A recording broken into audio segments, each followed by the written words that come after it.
One of our favorite sponsors is back with us, Sunset Lake CBD. Yeah. If you're looking for CBD that actually does what CBD is supposed to do, look no further than our friends over at Sunset Lake. Let me break it down. Break it down, Mel. They're sustainably farmed, meaning they avoid pesticides and use sustainable farming practices to preserve the land for future generations. 1. 2, farm to table. They ship the CBD products straight from their door in Vermont directly to your door wherever you're at. Now that's cool. And third party tested. They test everything with a third party to ensure quality, dosage, and safety. You got to go over and check out sunsetlakecbd.com. They have so many products. Break it down for them, Apple. Well, they've got some new stuff going on. Like they always had pre-rolls, but now they got really cool packaging for it. And you can get CBD pre-roll flights of all their flavors. You can get the heavy hitter flight that also throws in some of their Keef blunts. They have a new CBD recovery body lotion. I'm excited about that. Mm-hmm. And what was the other? The other one with arnica. The extra strength muscle rub, 3,000 milligram with 5% lidocaine. So look, Oh, yeah, if you're lidocaine. sore, this is the stuff you want to rub on your body to make those aches and pains go away. They even have CBD infused coffee, so you can have coffee without the little jitter that you get from caffeine, and you have it in the morning and you start your day off right. Your body feels lubricated. You're going to sleep good. Yeah, and also they have, if you kind of forget to reorder, they've got subscriptions. And they're giving the No Simple Road family 20% off. 20% off. Put with in the promo code NSR20 when you're checking out at sunsetlakecbd.com. You're going to get 20% off your entire order. NSR20. And don't forget those cute little gummy bears. That's right. sunsetlakecbd.com. One of our favorite sponsors is back.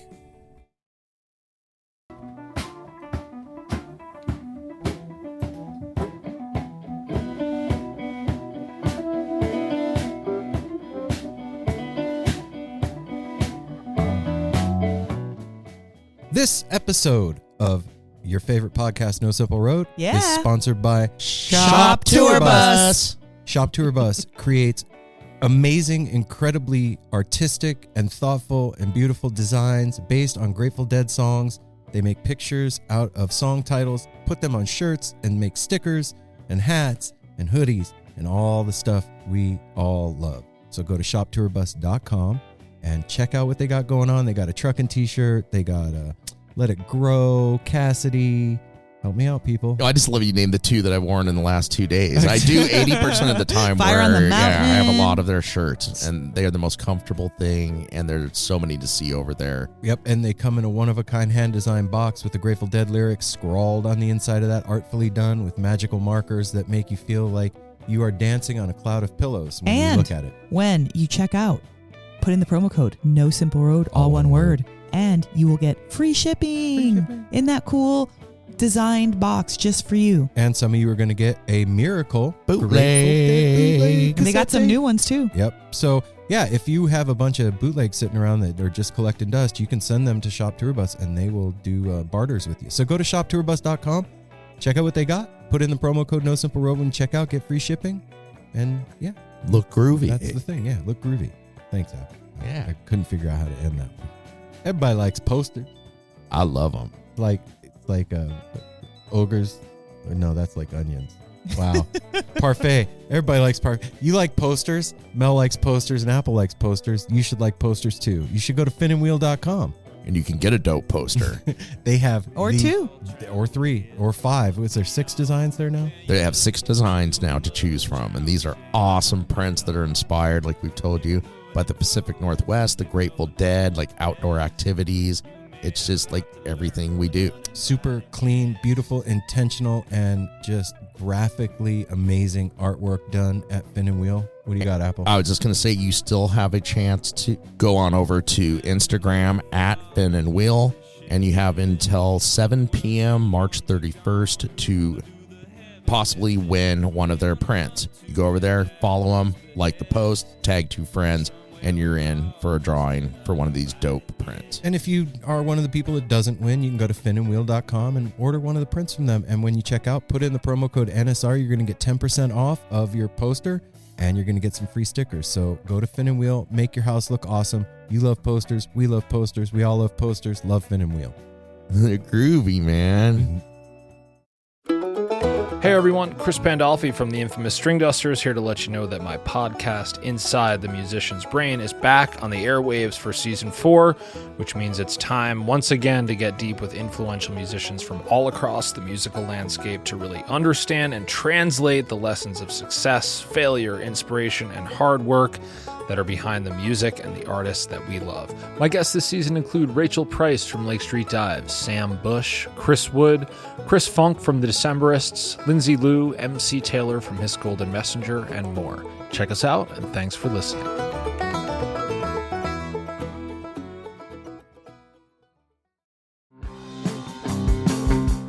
We're so excited to tell you a bit about today's sponsor, Music Masters Collective. They are a nonprofit organization that produces unique music events, providing opportunities for fans and artists to meet and collaborate in an inspired and creative atmosphere. Music Masters Collective events give you the opportunity to learn from world-class musicians like Otil Burbridge, Steve Earle, Richard Thompson, former members of the band, the Milk Carton Kids, Nikki Glaspie, the Fab Four, and Sean Colvin, and so many more. At an event like the Milk Carton Kids Sad Song Summer Camp happening this July, you can expect immersive classes, evenings of entertainment, excellent food, and a space for a lucky group of folks to learn, co-write, workshop, and perform with like-minded peers, all with the guidance of Kenneth Pattengale, Joey Ryan, and some of their favorite songwriters.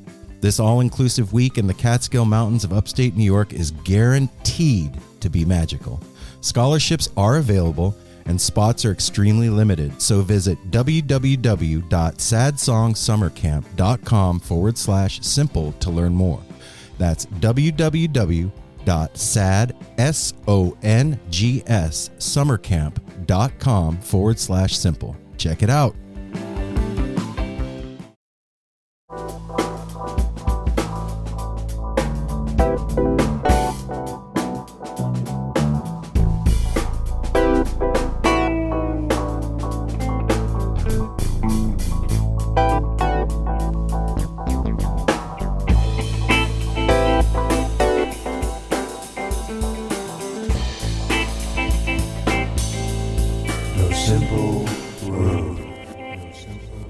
Darwin's snoring, the mothership has landed.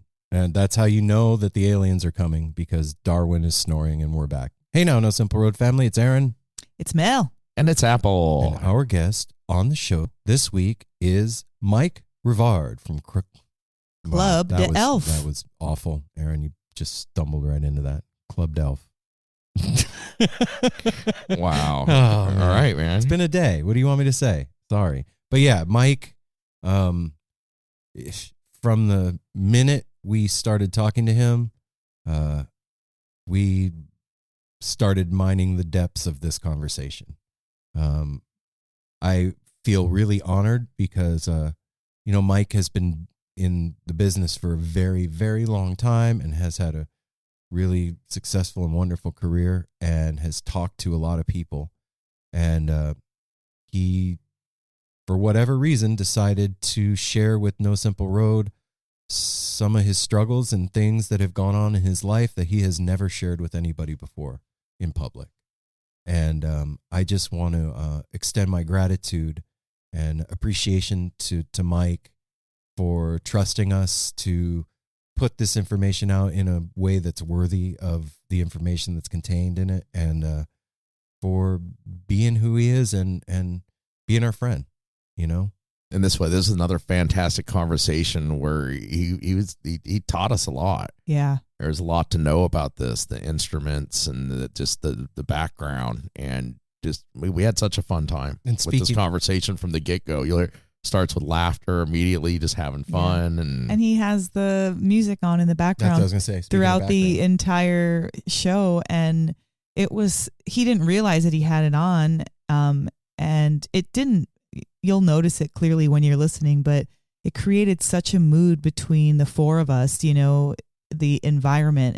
It was very grounding. It's like an electric harmonium, right? Yeah, it was amazing. Yeah, that's right. It was his harmonium. Yeah. But anyway, so Mike, thank you so much for coming on the show and sharing yourself and your awesome music and your stories. And yeah, it was a really great time, and we hope to have you back anytime you want. And Club D'Elf has a new project coming out called You Never Know, featuring originals, Gnawa and Sufi folk songs, and we get into a little bit about what that is, and covers of Miles Davis, Frank Zappa, Joe, I don't know how to say his last name, Zawinul, and Nas El Gawani. Okay? Yeah, say that 10 times fast. I dare you. It's available April 1st, 2022 on CD, vinyl, and digital formats. You can pre-order it now at clubdelf.com. That's CLUBDELF.com. And they got some tour dates coming up too. They're going to be playing April Fool's Day at Levon Helm Studios in Woodstock, 4/2 at the Drum in New York City. They're going to be playing Portland, Maine on the 8th, Providence on the 9th, Portsmouth on the 10th, and Northampton, Mass on the 14th, and Pembroke, Massachusetts on the 15th. And if you are not familiar with Club D'Elf, you are going to be extremely happy that you found this band. Yes. This is not your mom's music. Well, maybe it is. I don't know your mom. I think it's everybody's music, to be honest. And you just don't know about it yet. I think it is everybody's music, because I don't see the thing I always say, you need to watch some of the videos of them, especially the Dervish dance, which is out there on YouTube and everything. Wow. They collaborate with, you just need to go look at Ukrainian these videos. artist. They collaborate with artists that bring the music to life as well. And it's just amazing. Yeah. I say it's not your mother's music, and like, I don't know your mom, but the reason I say that is with Club D'Elf, you don't know what you're going to get. This is a consciousness as music is the way I think about it. Like, if you could sonically narrate inner monologues of people, that's what this feels like to me. It's groovy as shit, and there's a DJ that's like dropping words of wisdom in the background, and John Medeski playing, and just like it's nuts, and the best kind of nuts. Just a psychedelic buffet of sound. So yeah, if you don't already know who they are, now you're hip and you're one of the cool kids. When somebody says Club D'Elf, you'd be like, oh, I know who they are. I listen You're to cool. them all the time. I'm cool. So be cool. And yeah, so we are going to get you to the interview with Mike because that's what we do. But Let's just add one more little tidbit, like I always do. I think I brought it up during this. I just think it's a cool release date, April 1st, April Fool's Day, and then the album is titled "You Never Know." May come and out. It's like, is it really coming out, or is it? It is coming out, but I just thought that was a cool thing. Yeah, cool thing. After the conversation we have with Mike, remember to hang out with the three of us. We're gonna recap our week and hip you up on what's going down, and that's the No Simple Road way of life. That's our motto, our credo. What would you call it? Our bag. Our MO. I like our bag. That's how we roll. It's our bag. Okay. That's what we do. That's my bag, baby. It's not my bag, baby. I have a book here that says, This is your bag. And it's like, oh, it is. It's got our picture on it. Follow us on all the social media platforms. Do it. No Simple Road. Go to www.nosimpleroad and you can .com. Yeah, there's a .com at the end. Go to www.nosimpleroad.com and sign up for the newsletter. Get yourself some merch. I have an idea. When you go to nosimpleroad.com and you look up at the top, it says tarot. That's not just a word. You can actually click on it and you can get tarot readings from me and Mel. Get a 1-hour tarot reading with the Grateful Dead tarot deck. You get a playlist of the cards because we use a Grateful Dead tarot deck. And every card is a song. You get a synopsis. You get an audio file. And you get some more insight into the question that you have been wanting to know about, or maybe just the insight into your life. A little bit of extra help never hurt. Yeah. And you get to hang out with Aaron and Mel, and I can tell you personally, firsthand knowledge that they are fun to hang out with. That's why I'm here doing this thing with them. And on a second note, Aaron and I are powerful being when we're together. When we do stuff like that, we're super powerful. So we definitely I make no claims of power. Well, I will. I'll make a claim to power because I know when I can speak up and when I can sit down. I'll shut my damn mouth and let you be the mouthpiece of that one. Yeah. I'll be the mouthpiece of that one. Anyway, tarot readings. Do it. It's No Simple fun. Road. Also, you can. There's a calendar of events there that you can see where we're going to be. We're going to be at Skull and Roses Festival. You heard about that in the commercials, but if you didn't, April 7th through the 10th, we are going to be down in Ventura, trucking on down to the beach, the Ventura County Fairgrounds, to hang out with Phil Lesh and friends, O'Teal and friends. Help me out. Stu Allen. Stu Allen, Circles Martin. Around the Sun, the Higgs, the Pink Talking Brown-Eyed Fish, Women. Brown-Eyed Women, the Alligators. I mean, we got all kinds of good stuff. Amazing stuff coming up. Also, we are going to be at Mojo Family Fest here in the Portland area. You can go to Mojo Family Fest and get your tickets for that. We are going to be at Beltane Music Festival. Yeah. BeltaneMusicFestival.com and get your tickets for Beltane. We also, we aren't going to be there, but Earth Dance Revolution is coming up with Melvin Seals and JGB. So if you want to celebrate the 50th anniversary of the Grateful Dead's Triumphant Veneta shows, that is where you would go to do that. And also, listen, we're putting out 8 shows a month, everybody. That's a lot of podcasting, and actually this costs us money. So if you want to warm our hearts like the best freshly baked muffin or cake, that's how it makes us feel when somebody signs up on Patreon.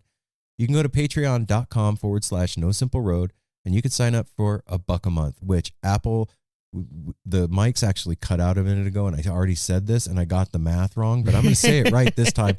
It's 12.5 cents a show. 12.5. If you figured like you're listening right now and you're like, you know what, I think that this is worth 12.5 cents, then you can go over to patreon.com/No Simple Road, throw us $1. And then every month we'll get 12.5 cents from you every time we do a show. Dang. And a lot of people think of bucks and not a lot, but like everybody did it. That adds up quick. Yeah. If seriously, like if half of you that are listening to this episode signed up for $1, the 3 of us would never, ever have to go to a day job again, and we could build a YouTube channel. And we have so many plans, but get out not to the enough East Coast, time. do all the So down south, get everywhere. Patreon.com/No Simple Road. That's also, you can go on Apple Podcasts and leave us a review. And we don't have any new reviews this week, but for everybody that's ever left a review for us, guess what? We are cosmically hugging you right now. I have stepped out of my body into the outer realm.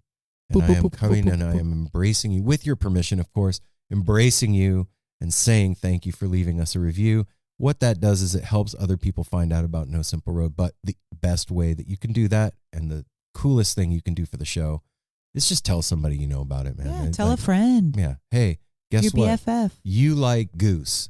I bet you would like No Simple Road. Hey, you like Billy Strings? Bet you would like No Simple Road. Hey, you like John Medeski? Bet you would love No Simple Road. We all know people that like music. You like Infamous String Dusters? I do. They're you awesome. like No Simple Road? Oh, really? Yep. What's that?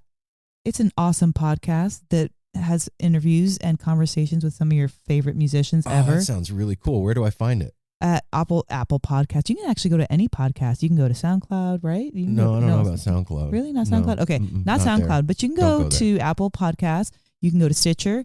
You can go to... Could I just go to NoSimpleRoad.com and listen to it? You absolutely could. straight there. That's tight. That's what I always tell there. everybody to do. Yeah, just go direct. But I bet they're not cool enough to have bands like La Special on and stuff. Oh, yeah, they have. Yeah. They've had What? the special on. Oh, They Sure have. shit. Digging Dirt. Dave They've had them Scholes. on. What? We're name dropping now. We're name Sorry, dropping. it's shameless plugs for the show. Yeah. You guys already all know about You the show. get I don't it. know Maybe why we're not. doing Maybe this. they're tuning in for the first time and they need to that's know true. what's up. That's true. Who we Well, you know have. what? Almost there. And last, if you are tuning in for the first time, the other thing we have, which is free and just fun to do, is the Tepid line. Tepid line. 971-808-1524. That number again, 808-1524. And that's for you to call in and do. We always ask, the first thing we usually ask is share trip reports or show reviews or whatever. But you can do anything you want. You can tell us a story, leave us a recipe, to talk about your dog, talk about a hard time you're having, like whatever. Just don't talk about your recipes for dog. We don't want to hear about that. That's not true. We'll listen to it. I'd listen, but that's gross. You know what? We always talk about, like, if this is your first time listening. Oh, my goodness. You know, if this is your last time listening, we hate to see you go. Please don't go. I need you in my life. I whatever I did, I'm sorry. Please, that thank Didn't mean to don't- scare you off. Yeah, no, it'll get better from here, and it's not you, it's me. So please stick around. Yeah, and that's all the stuff. So the good part's coming up here. Mike. And then after Mike, us. So here we go. Without further ado, the No Simple Road crew gives you Mike Rivard. of Club D'Elf.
thanks for, like Apple said, for spending a Tuesday evening with us. Yeah. Yeah, man, thanks for having me. Yeah. Where are you, Mike?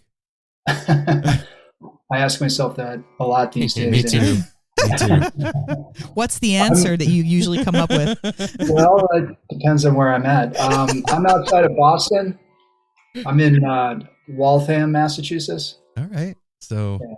It's about 15 miles kind of north of Boston. okay. So that makes sense. Then me and Apple were just talking. You guys, I mean, you've been at it for a really long time, but 2 shows a week at the Lizard Lounge. 2 shows a month. A month. Yeah. Yeah, 2 shows a month. We had the band basically started as a residency at the Lizard Lounge, which is a cool venue in Cambridge, Massachusetts, which sadly has closed for the pandemic and hasn't reopened yet. Oh, wow. But in the better days and the before times, we every other Friday we played at the Lizard, and it was kind of our laboratory. It allowed us to, kind of experiment, and it's basically a core band, myself and the drummer, and then everybody else kind of comes in and out as a revolving cast, so it's pretty free floating. And having the residency really allowed us to develop an audience who is pretty much ready for anything, so we could just experiment and do whatever we want, and have guests come in, people like John Medeski and Mark Sandman, Marco Benevento, and all sorts of friends would come through. Mike, Wow. man, so we've been listening to Club D'Elf for a while, and one of the my favorite things about it is the variety of it. Like, you don't know what you're going to get. It's always different, and it really does take you on a journey.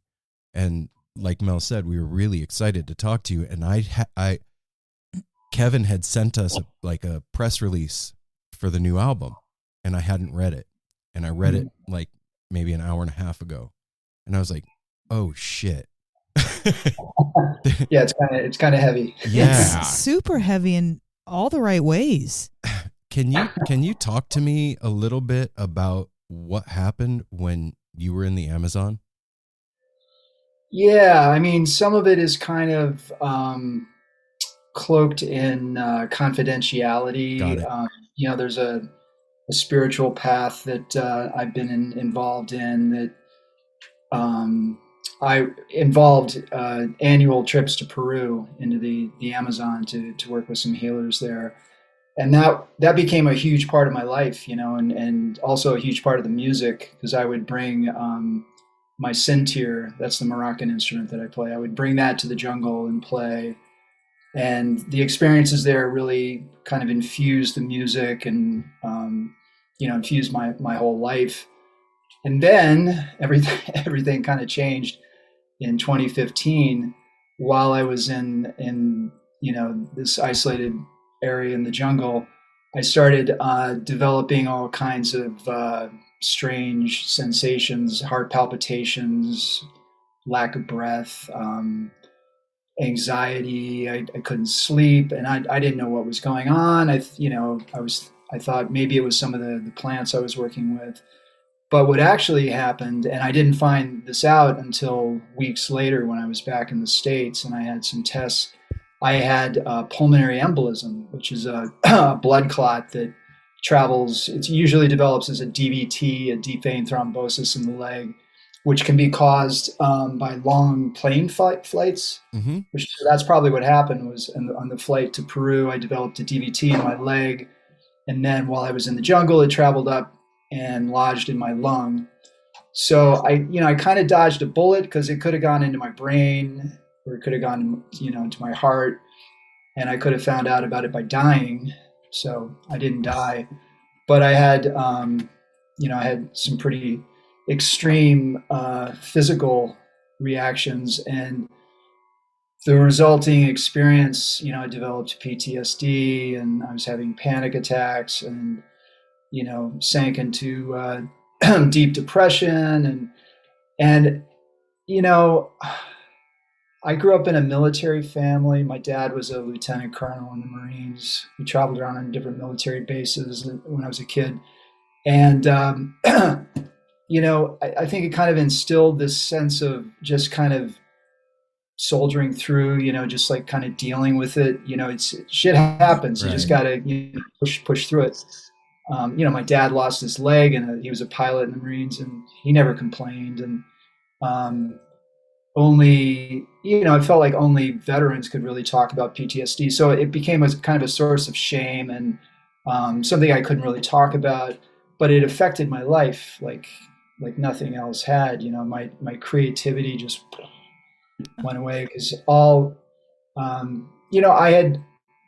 had never really I had never experienced depression like this, but you just don't really know what it's like. Right. I think I had always had this misconception, and I'm not proud to say it, but I always kind of felt like, depressed people, they're just not trying hard enough. They just got to have better discipline. Right. And then it happened to me, and it was devastating.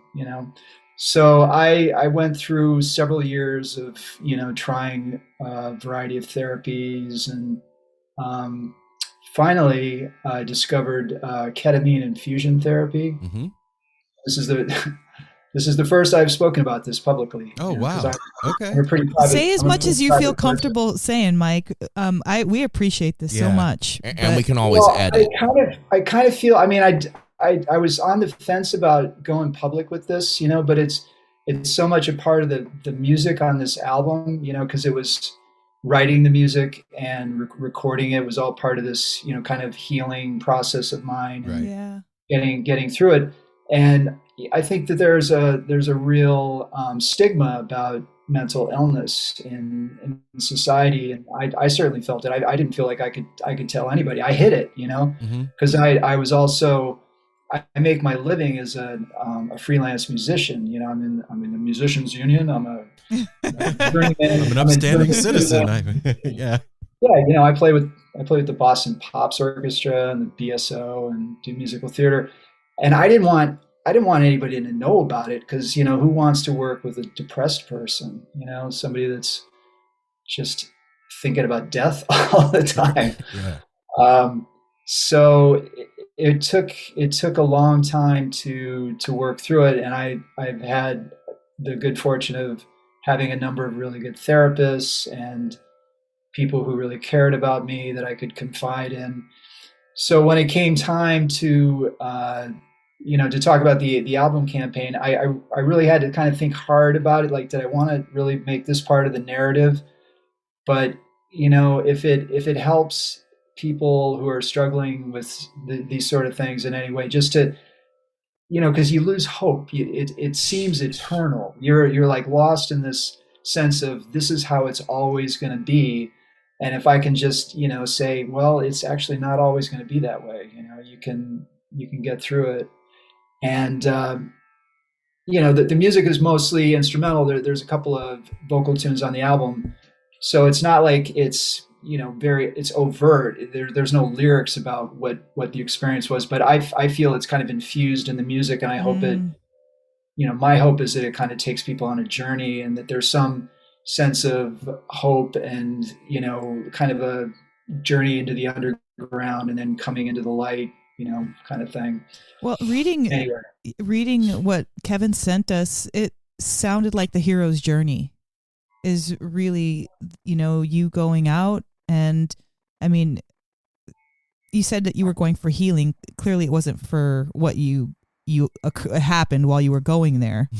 I did not get what I went for. but I got something else that was, it took a while to really discover it, but it was just as meaningful, because the whole process of going through this has really taught me a lot in a way that, a lot of it was I was holding on to, I think, a sense of ego that I had to shed. Like in my mind, I had created this story that I was on this spiritual path, and the music I was playing was healing people, and and part of this thing, and there was too much ego attached to it, and I had to be shown the door, And I wish that I could have learned in a less traumatic and earth-shattering way, but that's just my process.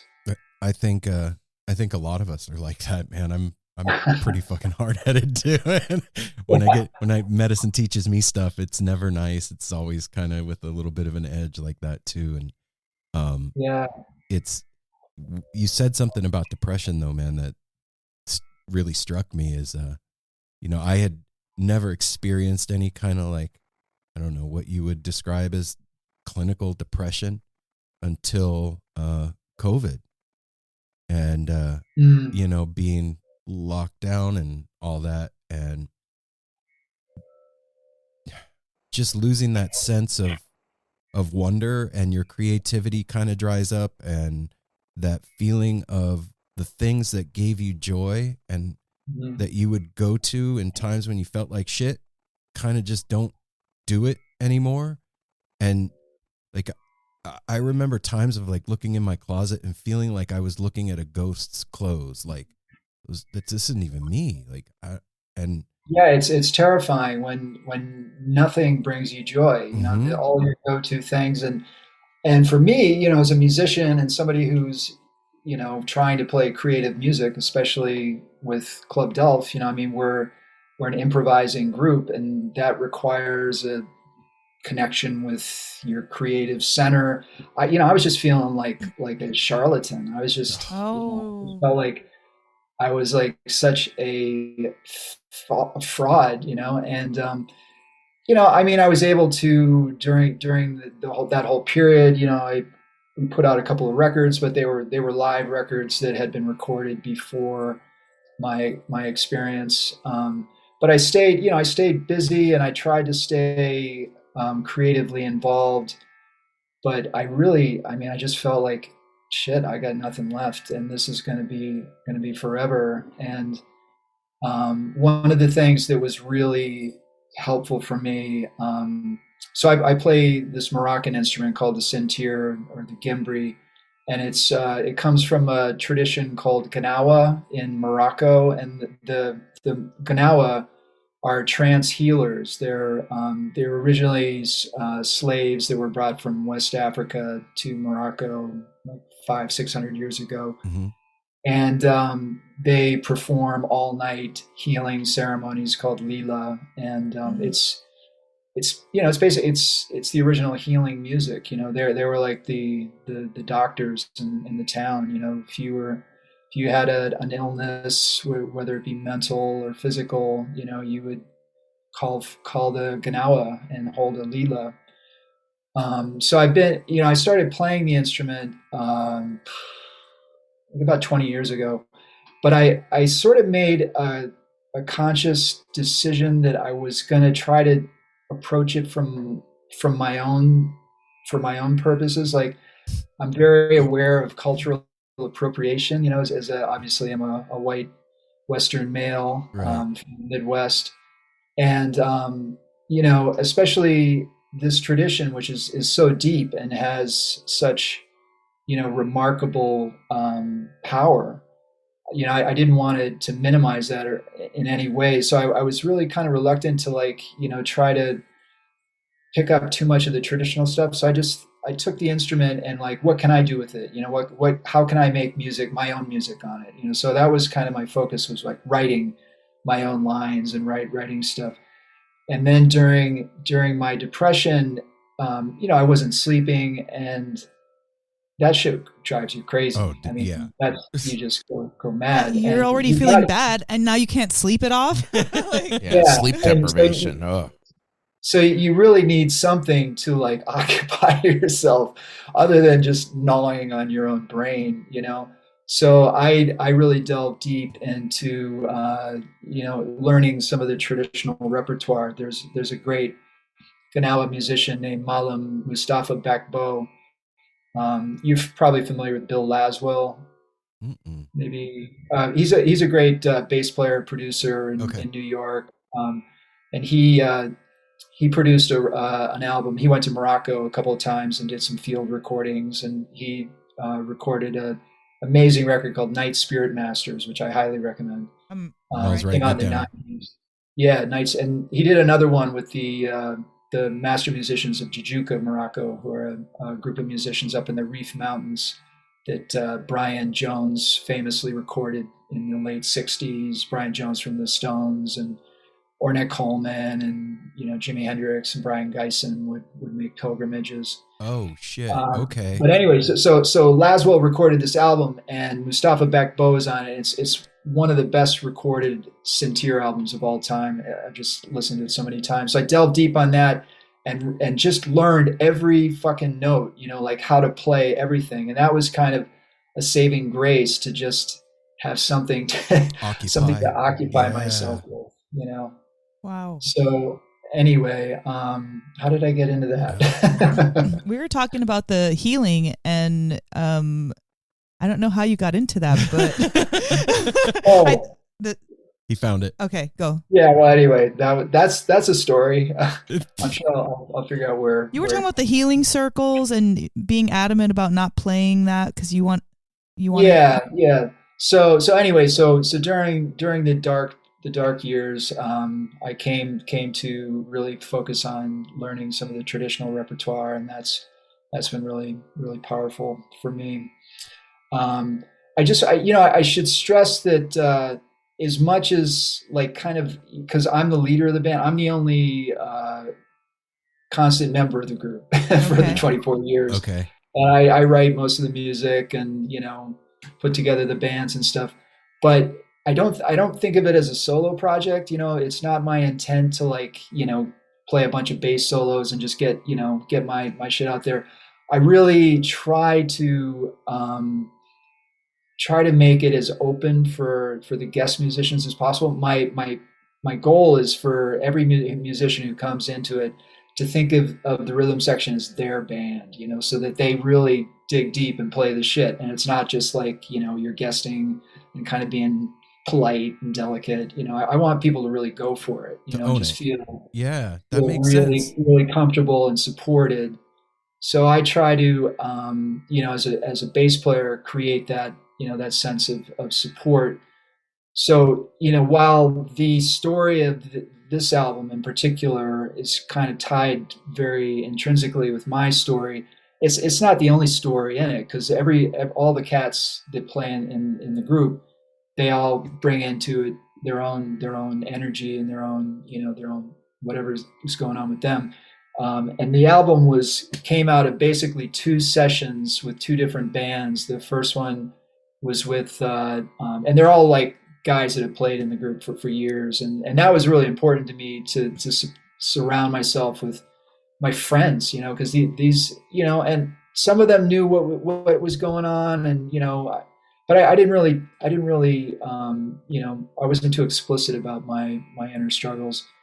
So the first sessions were with Duke Levine and Kevin Barry, who are 2 of the finest guitarists in Boston, and Paul Schulteis on a variety of analog keyboards. He's been a core member of the group for many years, and Dean Johnston has been the drummer for the last 16 years.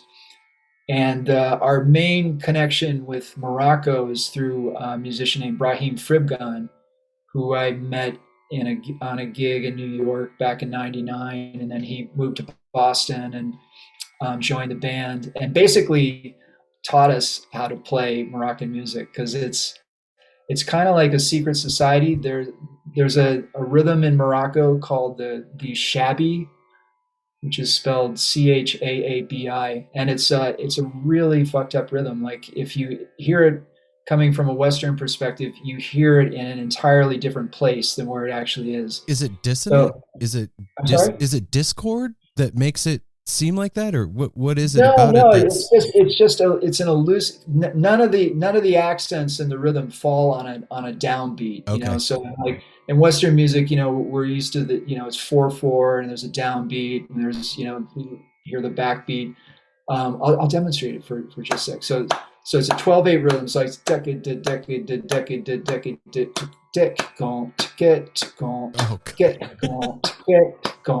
if you hear that rhythm,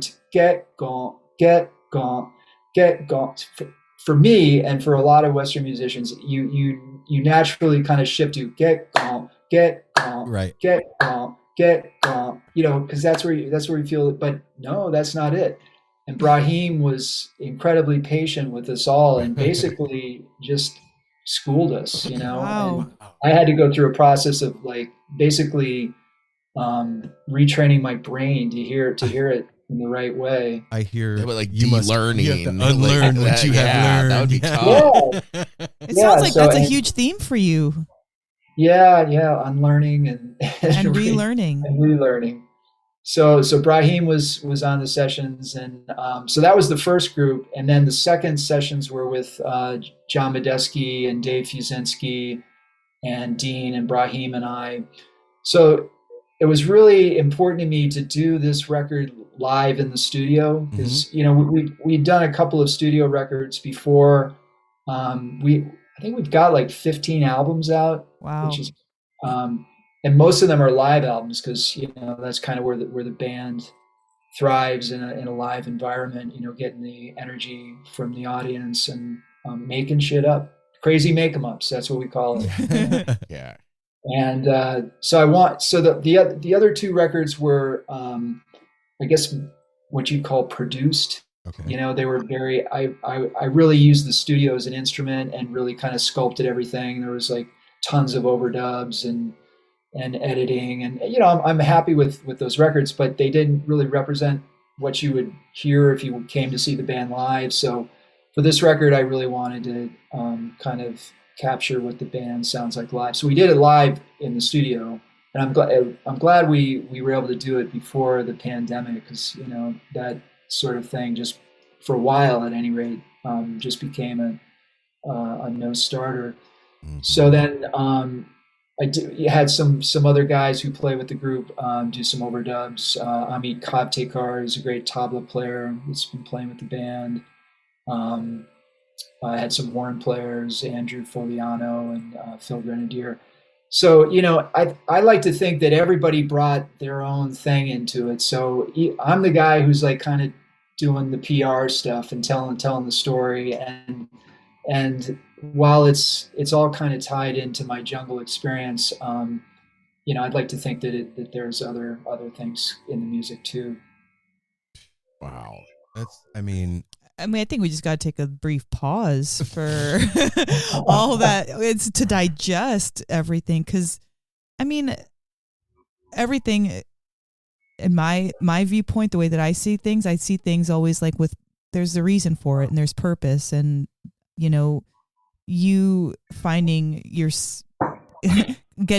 going for healing in the jungle, and then while you're going to the jungle is where you develop the need for healing. But you said that you'd been kind of doing healing music before that. What got you into that initially? I think, I'm a bass player, and I was always drawn to the sound of the Sintir. I first heard it on recordings. Like I had a friend who made me a cassette, back in the 80s, and I was like, "What the fuck is that instrument?" It's like amazing because it's a bass and a drum. It's basically a hollowed out log with a camel skin stretched over it that you play percussively while you also pluck the strings and strum the strings. Okay. And it just has a sound like nothing else. It's like a bass and a drum playing in unison. So I was always attracted to the sound of it. And then I played a lot in the 90s, actually in the 80s and the 90s with, are you familiar with a band called Morphine? Yeah. Oh, yes. Boston band. Yeah. Mark Sandman had a side group that actually predated Morphine called Hypnosonics, and I became the bass player in that band. I'm gonna tie things together, but I'm gonna we have an interview with you, so we like it. We like this long road. Starting down the rabbit hole. Let's go, man. Little history. So I was in a band in the 80s called Either Orchestra, and that's how I met John Medeski. Oh, okay. Actually, I met John on a gig like in the mid 80s, and I recommended him to the leader of the Either Orchestra and said, this guy's amazing. You really should get him in the band. So John joined the band, and then we got tight on tours together. We would end up usually bunking together and kind of bonded over our mutual appreciation of, we were both macrobiotic at the time and really into horror movies and John Waters films. All right. Yeah. We were the twisted fucks in the band, so Right. we kind of, found our way together. But healthy. Yeah. My gut was Yeah. perfect. I like that. We were like making brown rice and miso soup in the hotel rooms, and we were doing a lot of other things that weren't so healthy. I'll bet. But we won't talk about that. Mm-hmm. So through that group, Russ Gershon, the leader of the band, had recommended me to Sandman because he was looking for a bass player for Hypnosonics, and I got the gig playing with Hypnosonics and played with them from, I think I joined the band in '86 and played all the way up till Mark's death in '99. And Mark was actually really influential in my starting the band, because at that time I was basically a freelance bass player in the Boston area. I was playing with a lot of different people, and I kept bugging Mark to book gigs for Hypnosonics, but Morphine was had blown up at that point, and they were on the road all the time. So he was like, Rivard, you got to start your own band. So I started the band, and Mark guested with us a bunch in the early days and played on the early records. And it just kind of started as an open-ended night at the Lizard Lounge, and kind of grew from that. That's nuts. Stop me at any point, and No, there's no stopping. But the thing that I want to know about is your take on the repetitive nature of the music, because I understand intellectually, of course, like how repetition can keep you occupied mentally and focus you, but doing it for long stretches, what's the appeal or the outcome? What are you looking for? Like when those guys are playing all night long, not Club D'Elf, but like those traditional Moroccan, when they're playing all night long, is that like to put you in altered state of consciousness to be able to Heal? do your thing? Yeah, it's the trance state. It's it's kind of like entering into the realm of eternity, where it's just time stops basically, and that had always been sort of my superhero power, was the ability to kind of lose track of time and just go away, and that was taken away by the the experience in the jungle, and it's only recently been coming back. And that's something that's always attracted me in music, the trance element. You hear it in Fela, you hear it in James Brown, and it's when something just repeats. And it's, as a musician, especially, I went to Berkeley, and if you're a jazz musician, there's often a kind of an impetus to keep changing things, to not to play the same thing ever twice. You got to keep changing it up. But trance music is all about playing the same thing, over and over, and kind of breaking through that mental stigma of getting bored with what you're doing, and pushing through until you just reach that point where I don't really know how to describe it, other than it's sort of like, do you ever do that thing visually where you sort of look at like a repeating geometric figures and let your eyes go out of focus? Yeah, you relax your eyes and everything Yeah, kind of goes. Kind of takes this three-dimensional. Mm-hmm. It's kind of the aural equivalent of that, and I like what it does to my brain. It does really nice things to my brain. So. That's why, while you're playing, or when you're participating in the whatever ceremonies? Oh, both. Okay. I mean, ideally, when I'm playing, I'm not always in that state. I wish I was, but as the band leader, sometimes I have to think about like what's the next tune, or who's doing what. But that's what I live for, are those moments where you just lose yourself in the music, and it's just this, it's like a river that just carries you away. And That's um that's what we're and looking for it's when we go to shows. That, I mean, yeah 100%. That's why I go see Yeah. live music. I'm looking for that moment where I forget that I'm even at a show and I'm just Time doesn't in it. exist. yeah, that's what it's about. And I used to experience that. And so I grew up in the 70s, and I went to a lot of Grateful Dead concerts. That And I was going to ask you about that. I saw you mention that. It seems like everybody kind of gets roots from that, and it changes their life. yeah, and that, for me, that was a huge lesson in developing a community. I mean, the community was such a huge part of that music, but also um, just taking the chances that they did, the improvisation, and flowing from one song to another, was big. Like when we play live, I mean, I wouldn't say we sound like the Dead. I mean, a lot of people consider us a jam band, and I'm fine with that. Um, but I think there's a lot of other influences in the music. But one big takeaway I had was just that sense of flowing from one thing to another, and just continually making shit up, And I think in their better days, they had a sense of musical adventurousness that Oh, was just hugely influential on me. And Phil Lesh as a bass player was also a big inspiration. So that, and then so I kind of, that was like some of my first really influential musical experiences. And then I started getting into other groups that had some of those same qualities, but just in a different way, like the Sun Ra oh Orchestra. yeah. I got to see them a number of times when I was in high school, and the Art Ensemble of Chicago. And I started listening to more jazz, and that that sort of became my listening for a while. But I've always had a soft spot in my heart for the Dead. And I was like, when John started playing with Phil Lesh, I was like, dude, that's Oh, so awesome. in He's like, yeah, whatever. it's, yeah, no big deal. Whatever.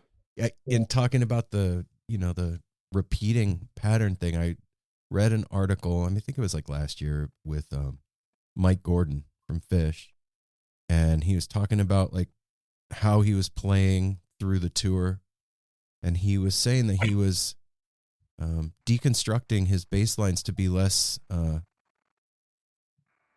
busy, I guess is the word. mhm. And he was finding simple patterns like nursery rhymes and repeating them over and over again and just staying in that place. And I think that's kind of the same thing that you're talking about. It's just that Yeah, staying there, and I can like, when you say it, I can,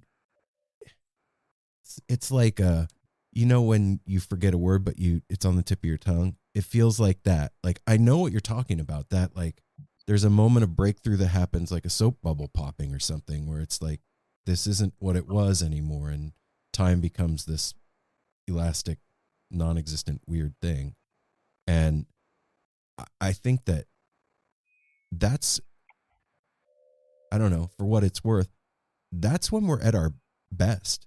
We're mhm. completely tapped into who we are. There's no subject object at that point. There's no like, I'm not judging anything. I'm flowing with Yeah, whatever divine thing is out there. Me and that thing are the same, and it's just happening. yeah. And the thing is, like, trance music, it happens over time, so it doesn't lend itself really to this current age of 1 minute snippets, little, scrolling through Instagram and just, getting content in small chunks. It happens over time, and it can take a while, for the brain to become entrained. And I think that's always been a challenge for this band, is that it's hard to synopsize what we do, like, in just a little chunk, because it's about what happens over the course of an hour or 2 hours, and how it flows from point A to point B, and continues to just kind of morph and change. but it's really it's about time, you know. It's about space. What was that? What was that show? It's about time. It's about anyway. But that's one of the things that, you know, as a player and as a bass player is challenging, is to get away from the temptation to fill at the end of 4 bars or 8 bars or 16 bars.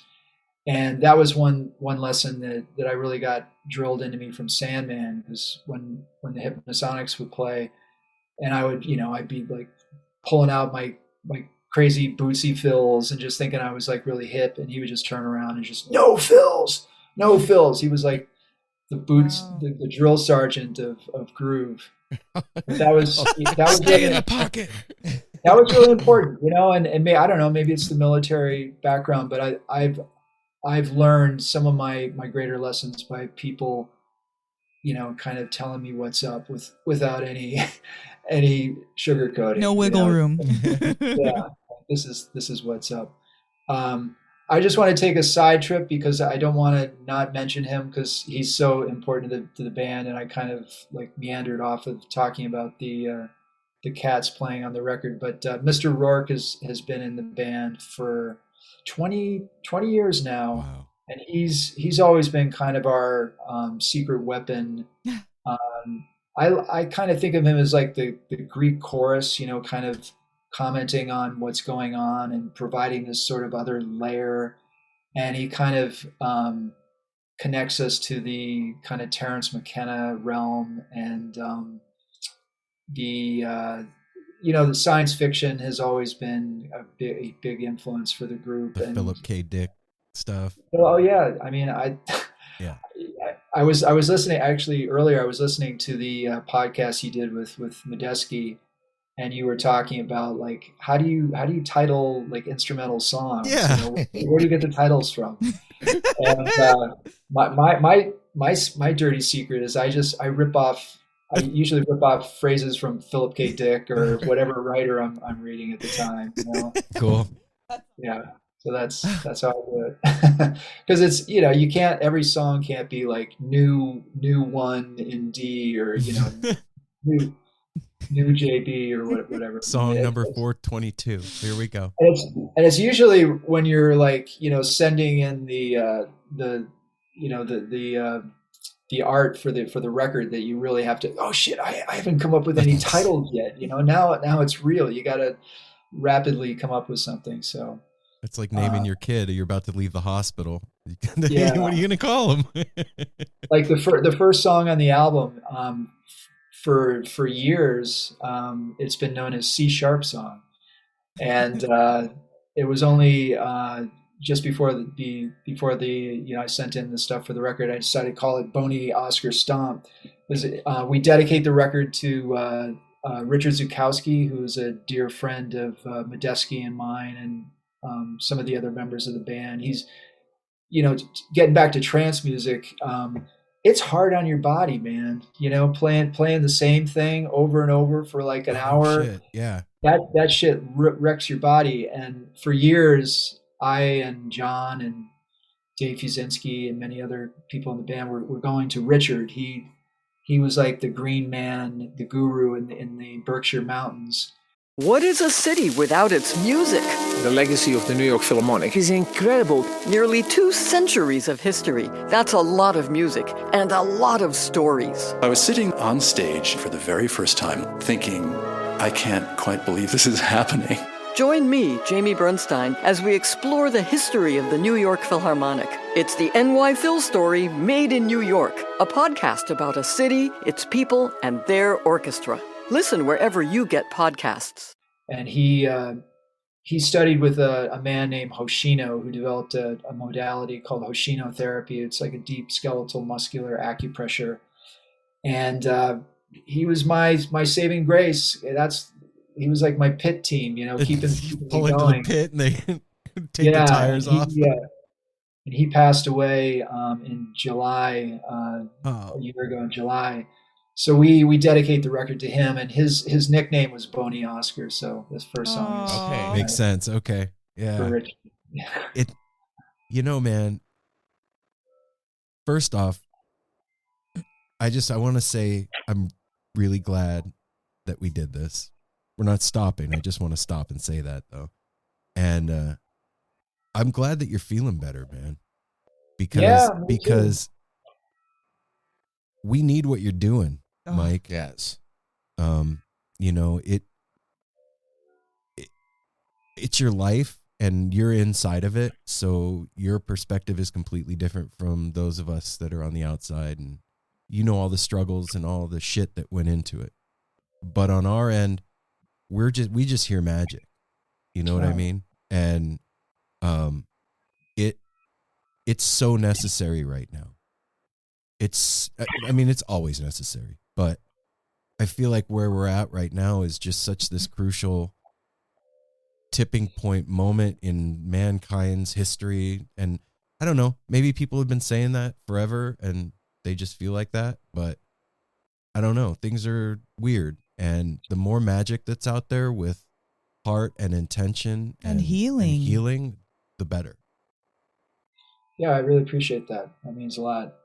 And I think you're right. You know, I mean, I think, I don't know, maybe there's been tipping points all through history, but you know, of course there have been, but this one really feels like we're on the cusp of something, you know. Also, and we need all hands on deck. Oh. Yes. We need all the angels, all the good energy we can muster, and you know, I'm happy to be back in a place where I feel like I can contribute, you know, more to the narrative, because I was struggling for a long time, and I'm sorry that I had to do it in private and, you know, deal with it in my own way, and I didn't, you know, really access the community that I could have. I don't recommend that tactic for people who are dealing with what I was dealing with, and I would like to, you know, I would just like to, if I can help people who are going through the same thing, you know, just by saying, you know, it's not always going to be this way, you know, but that's the hardest thing when you're in the midst of it. It's you just feel it's always going to be there. It's that eternity. I would call it the upside down. Like, you know, shit. Stranger Things. Yes. It's really what it just, everything would just shift, you know, like in one moment, everything would just turn into a parallel universe. And I've been there and I know what it's like. And, you know, you ask about my connection to healing music. You know, it's a tricky thing because one person's healing music could be another person's like annoying noise fest or whatever. Right. And I don't want to point fingers, but you know, there's a lot of people I've known that, you know, have kind of called their music healing, and I don't know. It's something I struggle with, but that's my intention, is to provide something in the music that goes beyond just an entertainment value. And there's nothing wrong with just being entertaining. If, you know, it's a lot of it's got a good beat, you can dance to it, you know, that's cool.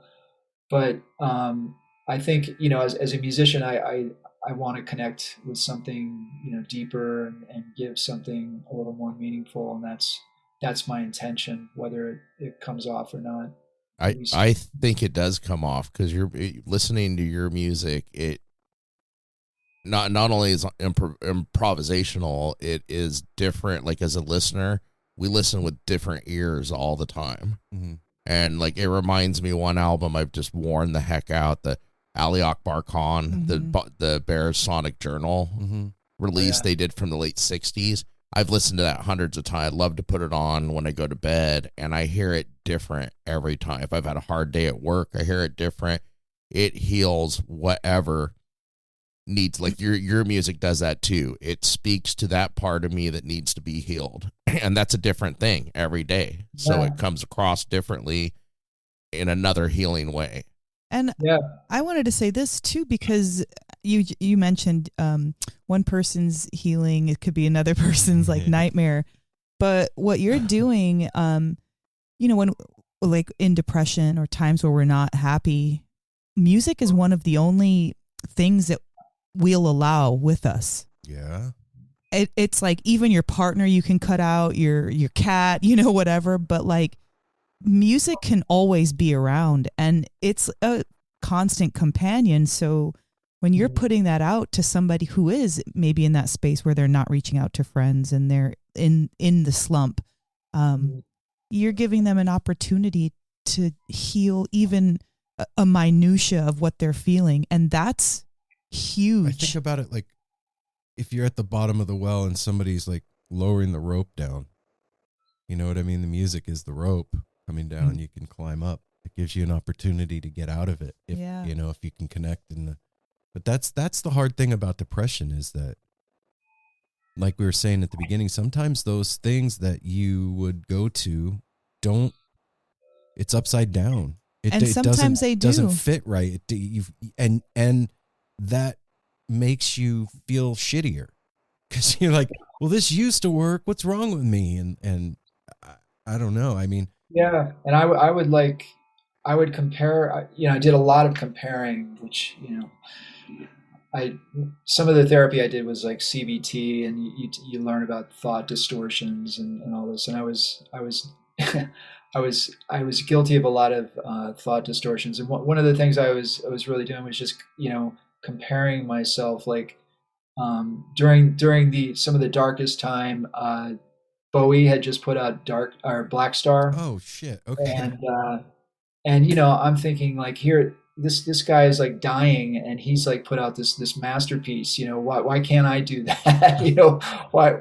And it's, but it doesn't help, you just have to accept that it's your story, and you need to, deal with it in a way without comparing yourself to others. But I really appreciate the kind words. Yeah, man. Well, yeah, because like Aaron said, sometimes you don't know because it's you. You're on the inside of it. Yeah, but when, there's somebody else, and like, I think that the three of us, we listen also a little bit differently because we have lots of new music introduced. So when I listen to things, I'm not listening for anything. I'm just listening like blank, And so when you get feelings or thoughts, or your body starts feeling different ways, that's from the music. Like I didn't, Kevin sent us something, somebody else sent us something. I don't know what we're going to hear. I'm just listening. And when it makes me feel or it makes me emote, that's when you know that there's magic in there. And that's the kind of music that you're putting out. At least all three of us felt that. We were watching some sand painting on. Oh, right. That was therapeutic all by itself, because watching somebody do art while listening to art it's an incredible thing to be a part. It makes you feel closer to you somehow and what you're putting out. Yeah. Where did that sand painting come from? What was that all about? The sand painting is done by a Ukrainian animator named Ksenia Simonova. She's amazing. I play in another project in the Boston area, the Guy Mendelo Ensemble, and Guy had been working with Ksenia. She was doing sand paintings for this project that he was working on called The Forgotten Kingdom. And I was just blown away by her work. I was like, whoa, I would love to have her do something for a Club D'Elf song. So I reached out to her, and I sent her that song, Dervish Dance. And she just, something in the music really connected with her, and she agreed to do it. And I'm really, really pleased with how it came out. Yeah, if you're listening to this, you should go on YouTube and search that. It's on the Club D'Elf YouTube page, and it's astounding. It's just, the older I get, the more I realize that the hospital or the doctor's office is not the only place to get healing. It's the truth. It's not the best place. Sometimes, sometimes, going to lunch with a friend was that what you needed. Sometimes putting on your favorite album, sometimes comfy jammies. And the idea of healing is not, it's ongoing. It's infinite. It's not like a destination. You continue. So these little things that you do, like, teaming up with like Ksenia, like you just said, that was a medicine piece. I wouldn't go around calling it like that, but that's what I saw. So whatever your goal is about, like getting rid of that ego and changing your approach, it really has it shines through. It shines, and it's done something. It really has done something special. And not to minimize anything, but you mentioned the Greek chorus, and you answered a question that I've been asking myself for years without even knowing it. I've always wondered, like, can you consider a DJ a musician? He is definitely a musician. Well, Mr. Rourke is definitely a musician. Yeah. I've never come across another DJ that has ears like him, because he has such great ears. Like, he's always tuning the samples to where the key that the band is in.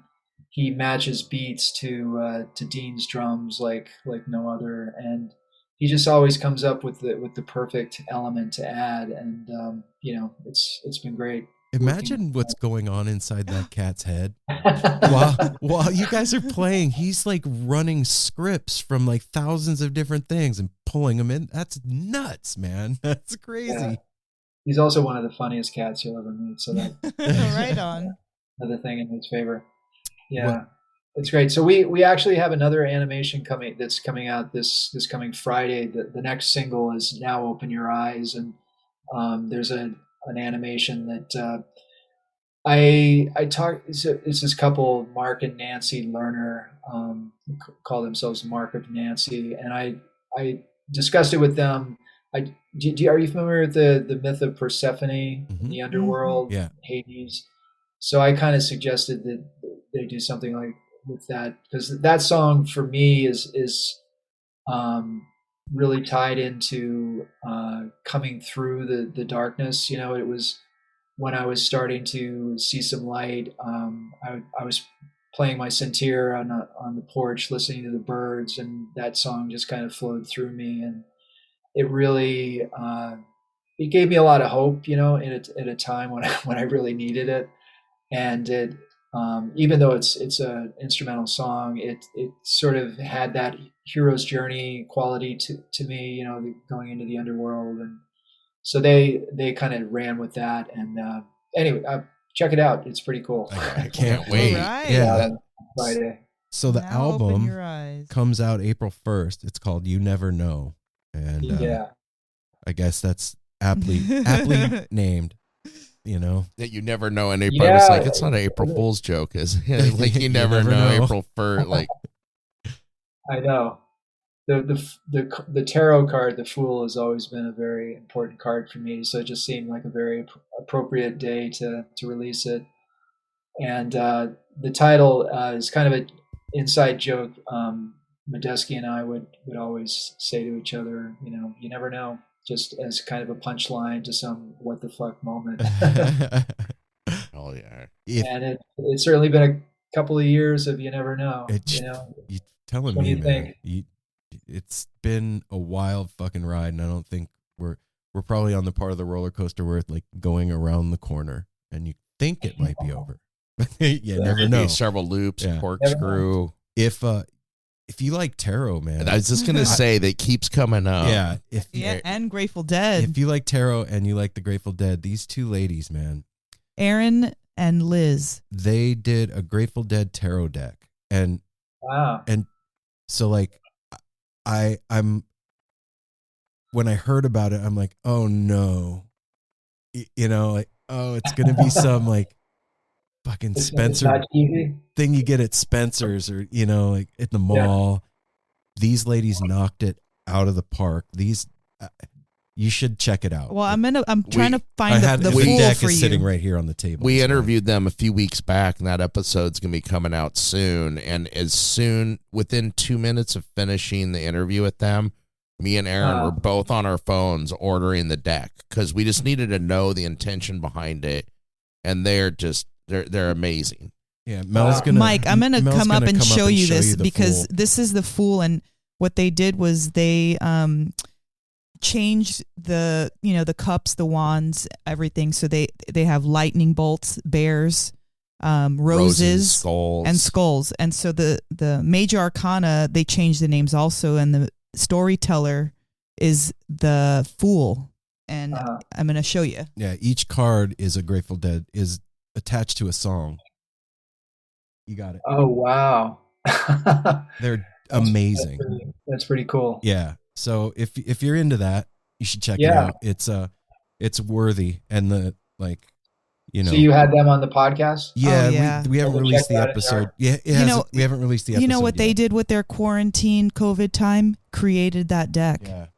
And that they haven't even met in real life yet, these two women. Yeah, it's nuts. It's an incredible story, and we'd be happy to send it to you when we bring it out, because it's a beautiful deck, another great intention, and these women, it just is a testament to magic and healing that needs to take, like you said earlier, all hands on deck. With whatever you can do, all hands on deck. Yeah. Well, I'm definitely going to check it out. No pun intended, right, Mel? No. Pun intended that time. Mike, man, do you must know Jeff Firewalker. Jeff Firewalker? Firewalker Schmidt? Yeah, I mean, I know him through John. I've never actually met him. Oh, okay. I figured you guys would know each other.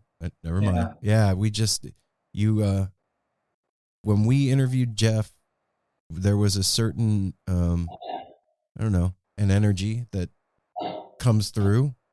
And when we got on with you tonight, I felt that same thing in the room. Just like there's certain people that we talk to that they're present in the space that we're in physically. Like you could feel their vibe. And it was the same deal, immediately. From what I know of him, I take that as a compliment. Yeah, really cool, man. Really, really cool. And he became family pretty quick. He came and stayed with us, and it's supposed to be coming back again soon. Sometime. Oh, nice. We'll see. Mike, I appreciate you taking the time with us on man. Thanks for having me. This has really been fun. I'm just curious. What one before we start to wrap up and stuff?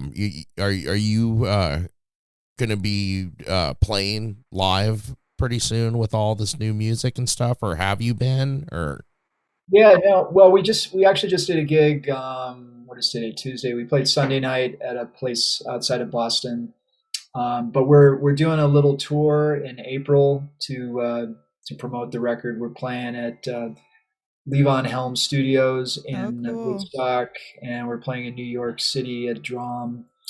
And then we're going up north to Portland, Maine to play the Bayside Bowl, and then Providence, Rhode Island at the Columbus Theater, and the Music Hall in Portsmouth. And then we're going back to Soundcheck Studios in Pembroke, Mass, and a place in Northampton called Bombyx. And I'm hoping to come out to the West Coast. We would love that. Yeah, oh my gosh. We were supposed to do our first West Coast tour just before, during the pandemic. It was supposed to be like in March of 2020. So obviously that didn't go so well.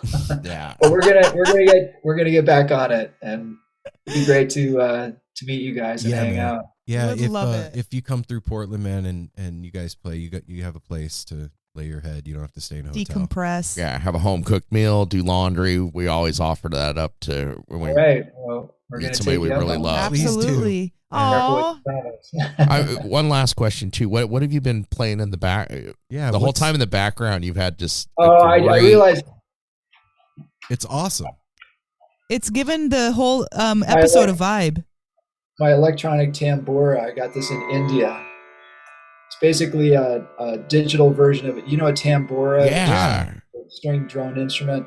It's like a digital version of that. I was practicing earlier and I forgot to turn it off. So I love loved it. It was great. It was perfect. And that wasn't annoying. No. I saw it. It was kind of funny because you were talking about the repetition and stuff, it kind of kept. I don't know. It was like cool. You know. Yeah. I saw it on the stage. You were playing. I don't know. A few months ago, I was watching a video and I saw it on the stage, and I was like, "What the hell is that? Is that a battery for something? Is a Sintir plugged into that?" Now I know. Electronic tambura, the Ragini Pro. I gotta know Ragini with the Pro. with the Sintir. What like if I break a string on my guitar, I go to Guitar Center and I buy guitar strings. What do you do? What do you do, man?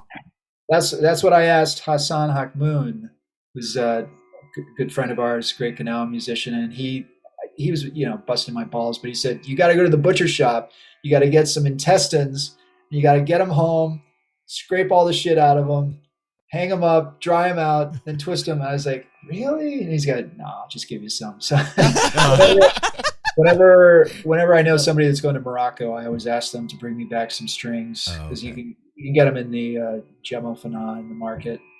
So right on. I was actually using when I would go to the jungle, the humidity would just unravel the gut strings. Mm-hmm. So I would switch to nylon strings when I went to the jungle. That was another thing Hassan hit me to. That thing is beautiful. It's you were holding it right before you came on, right?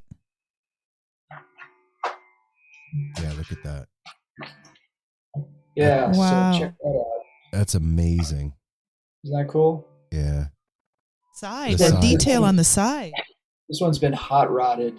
So all of them have a pickup, so I can play through an amp, and this one has a little extra piece of wood, a ramp, so I can have an extended range.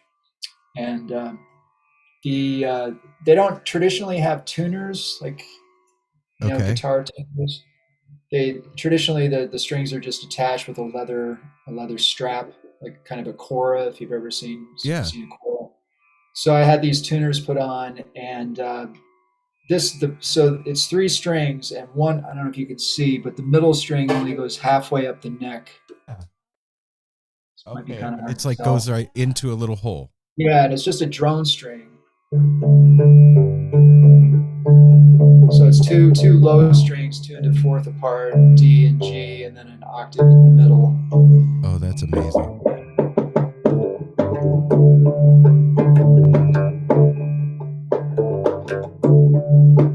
So you just play the drone string with the right hand. You don't actually finger it with the left hand. What? Very cool. That's insane. It looks prehistoric. It is. I know. Somebody called it the Fred Flintstone bass. It's amazing. Mike, man. Thank you, yeah. brother. I can't wait to meet you in person, man. Yeah. We'll stay in touch for sure. Cool, man. All Thanks. Right, I'm gonna check out that tarot deck. Yeah. Oh, please heck do. yeah. You'll dig it, and we'll let you know when this is coming out too. Excellent. All right, You have a Mike. great Thank you night. so much, Mike. Thank you, Mike. Be well.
Yeah, wow. Thanks again, Mike.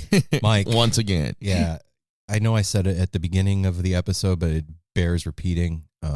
Thank you so much for trusting us and for talking to us about the things that you did, and for being our friend, man, and having that conversation with us. It was impactful on a lot of levels for the three of us in multiple different ways. Absolutely. And we just appreciate you and Club D'Elf and all the music and all of you out there that are listening.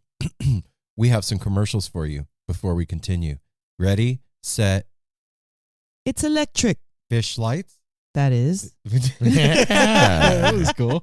Yeah. Wow. Head on over to electricfishlights.com or at electricfishlights on Instagram and check out what Electric Fish is all about.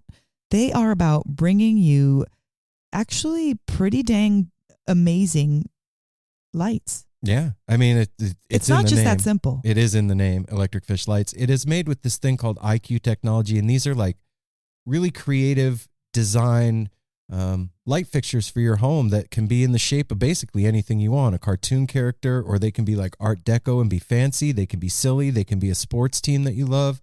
And then on top of that, they're not just like a light that you turn on and off. It's a white bulb, blah, blah, blah. That's No. boring. Everybody has that. No, Electric Fish takes it a step further. They got color changing bulbs. They have bulbs that change colors and are a Bluetooth speaker.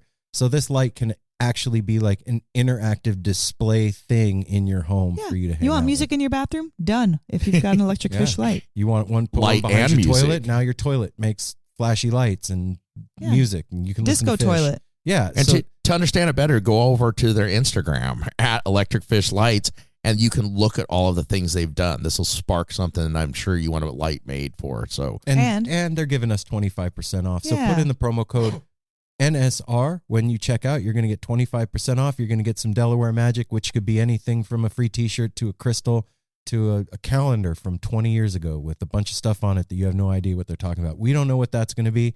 That's part of the fun. Go to electricfishlights.com. Have some fun. You like weed. Yeah. heck yeah. Everybody likes weed. I Well, love weed. most If we live in people. Oregon, in Portland, where do we go to get good weed? Well, if you wanted to, you could go to Define Premium Cannabis. Oh, really? Yes. What would I find at Define Premium Cannabis? Well, it's kind of in the name. You would find Oh, gummies. What? Oh, wait. No, I'm sorry. You would find premium cannabis. Wait, I had to think about that. Damn. Yeah, if you're up in the area, we have 2 locations. One in Hillsboro, where I work at 5 days a week, and out in Forest Grove. We have our cute little shop out there. And if you come in, we will get you sorted out with whatever you need, whatever ails you. We will find something to help you out. We take our time with you, and you need to make sure to say you are a listener of No Simple Road. We'll give you 10% off your purchase and a free T-shirt.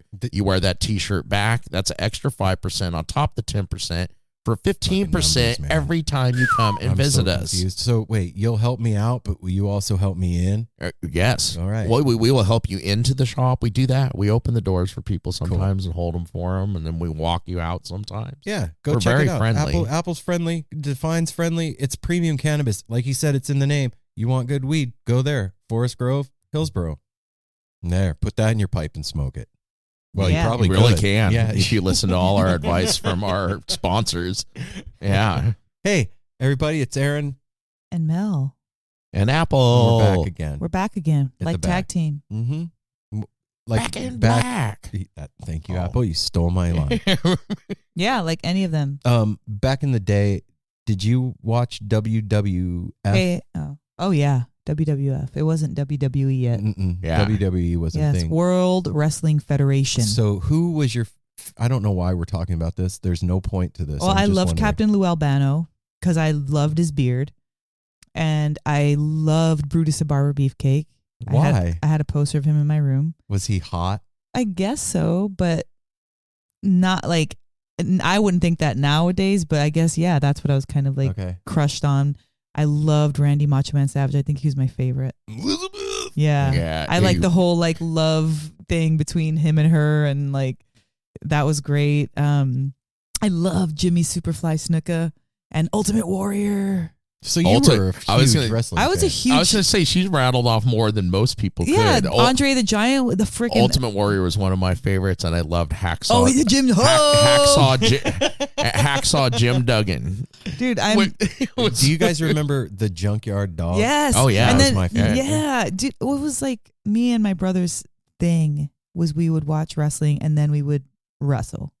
Really? Yeah. Well, then it progressed. Then I remember I liked the Hart brothers too. Oh yeah. Because the Hart brothers did like the flying ant. They'd always go to the top rope and do these crazy things where they threw each other. Was Superfly? Yep, and they had pink outfits, black and pink. Superfly Jimmy Snuka was the one that would get up on the top rope. Yeah, and he's isn't he? He's the like one that was a Rock Polynesian warrior. Yeah, he's related to the Rock. Oh, really? I didn't know that. Yeah, that's in there's a where is that?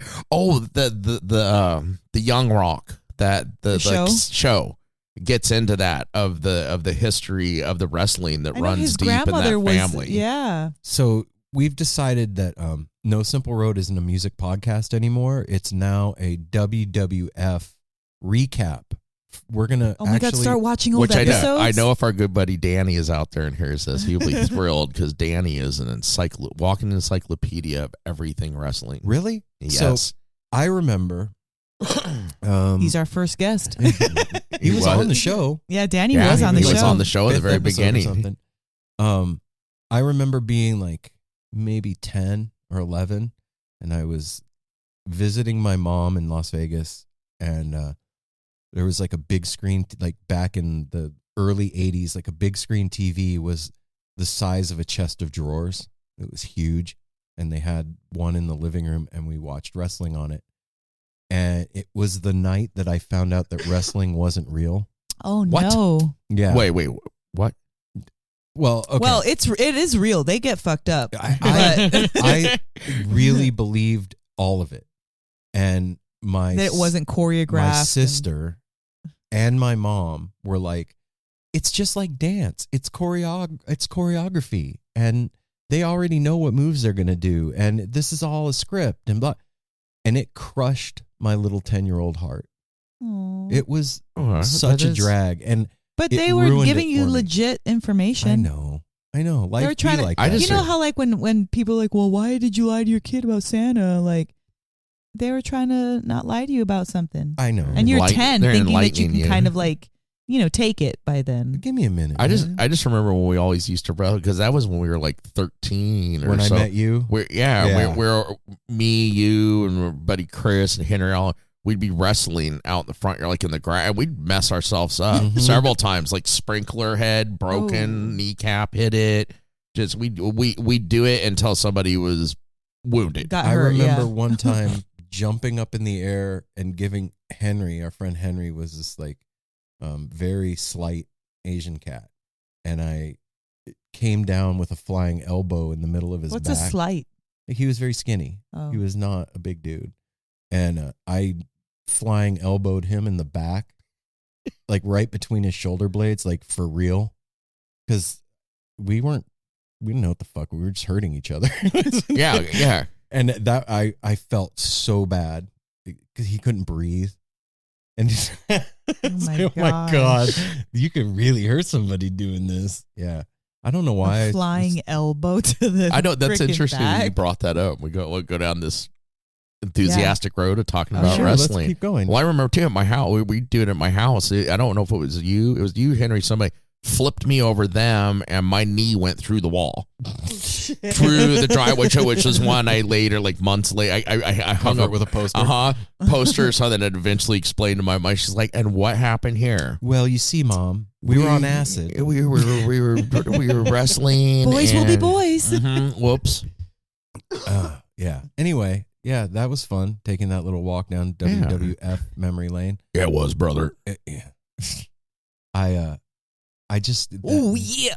that moment of not realization, but when the information soaked into my 10-year-old brain, and you know how like during the Grinch they show the X-ray of his heart and it shrinking 3 sizes and then growing 3 sizes at the end.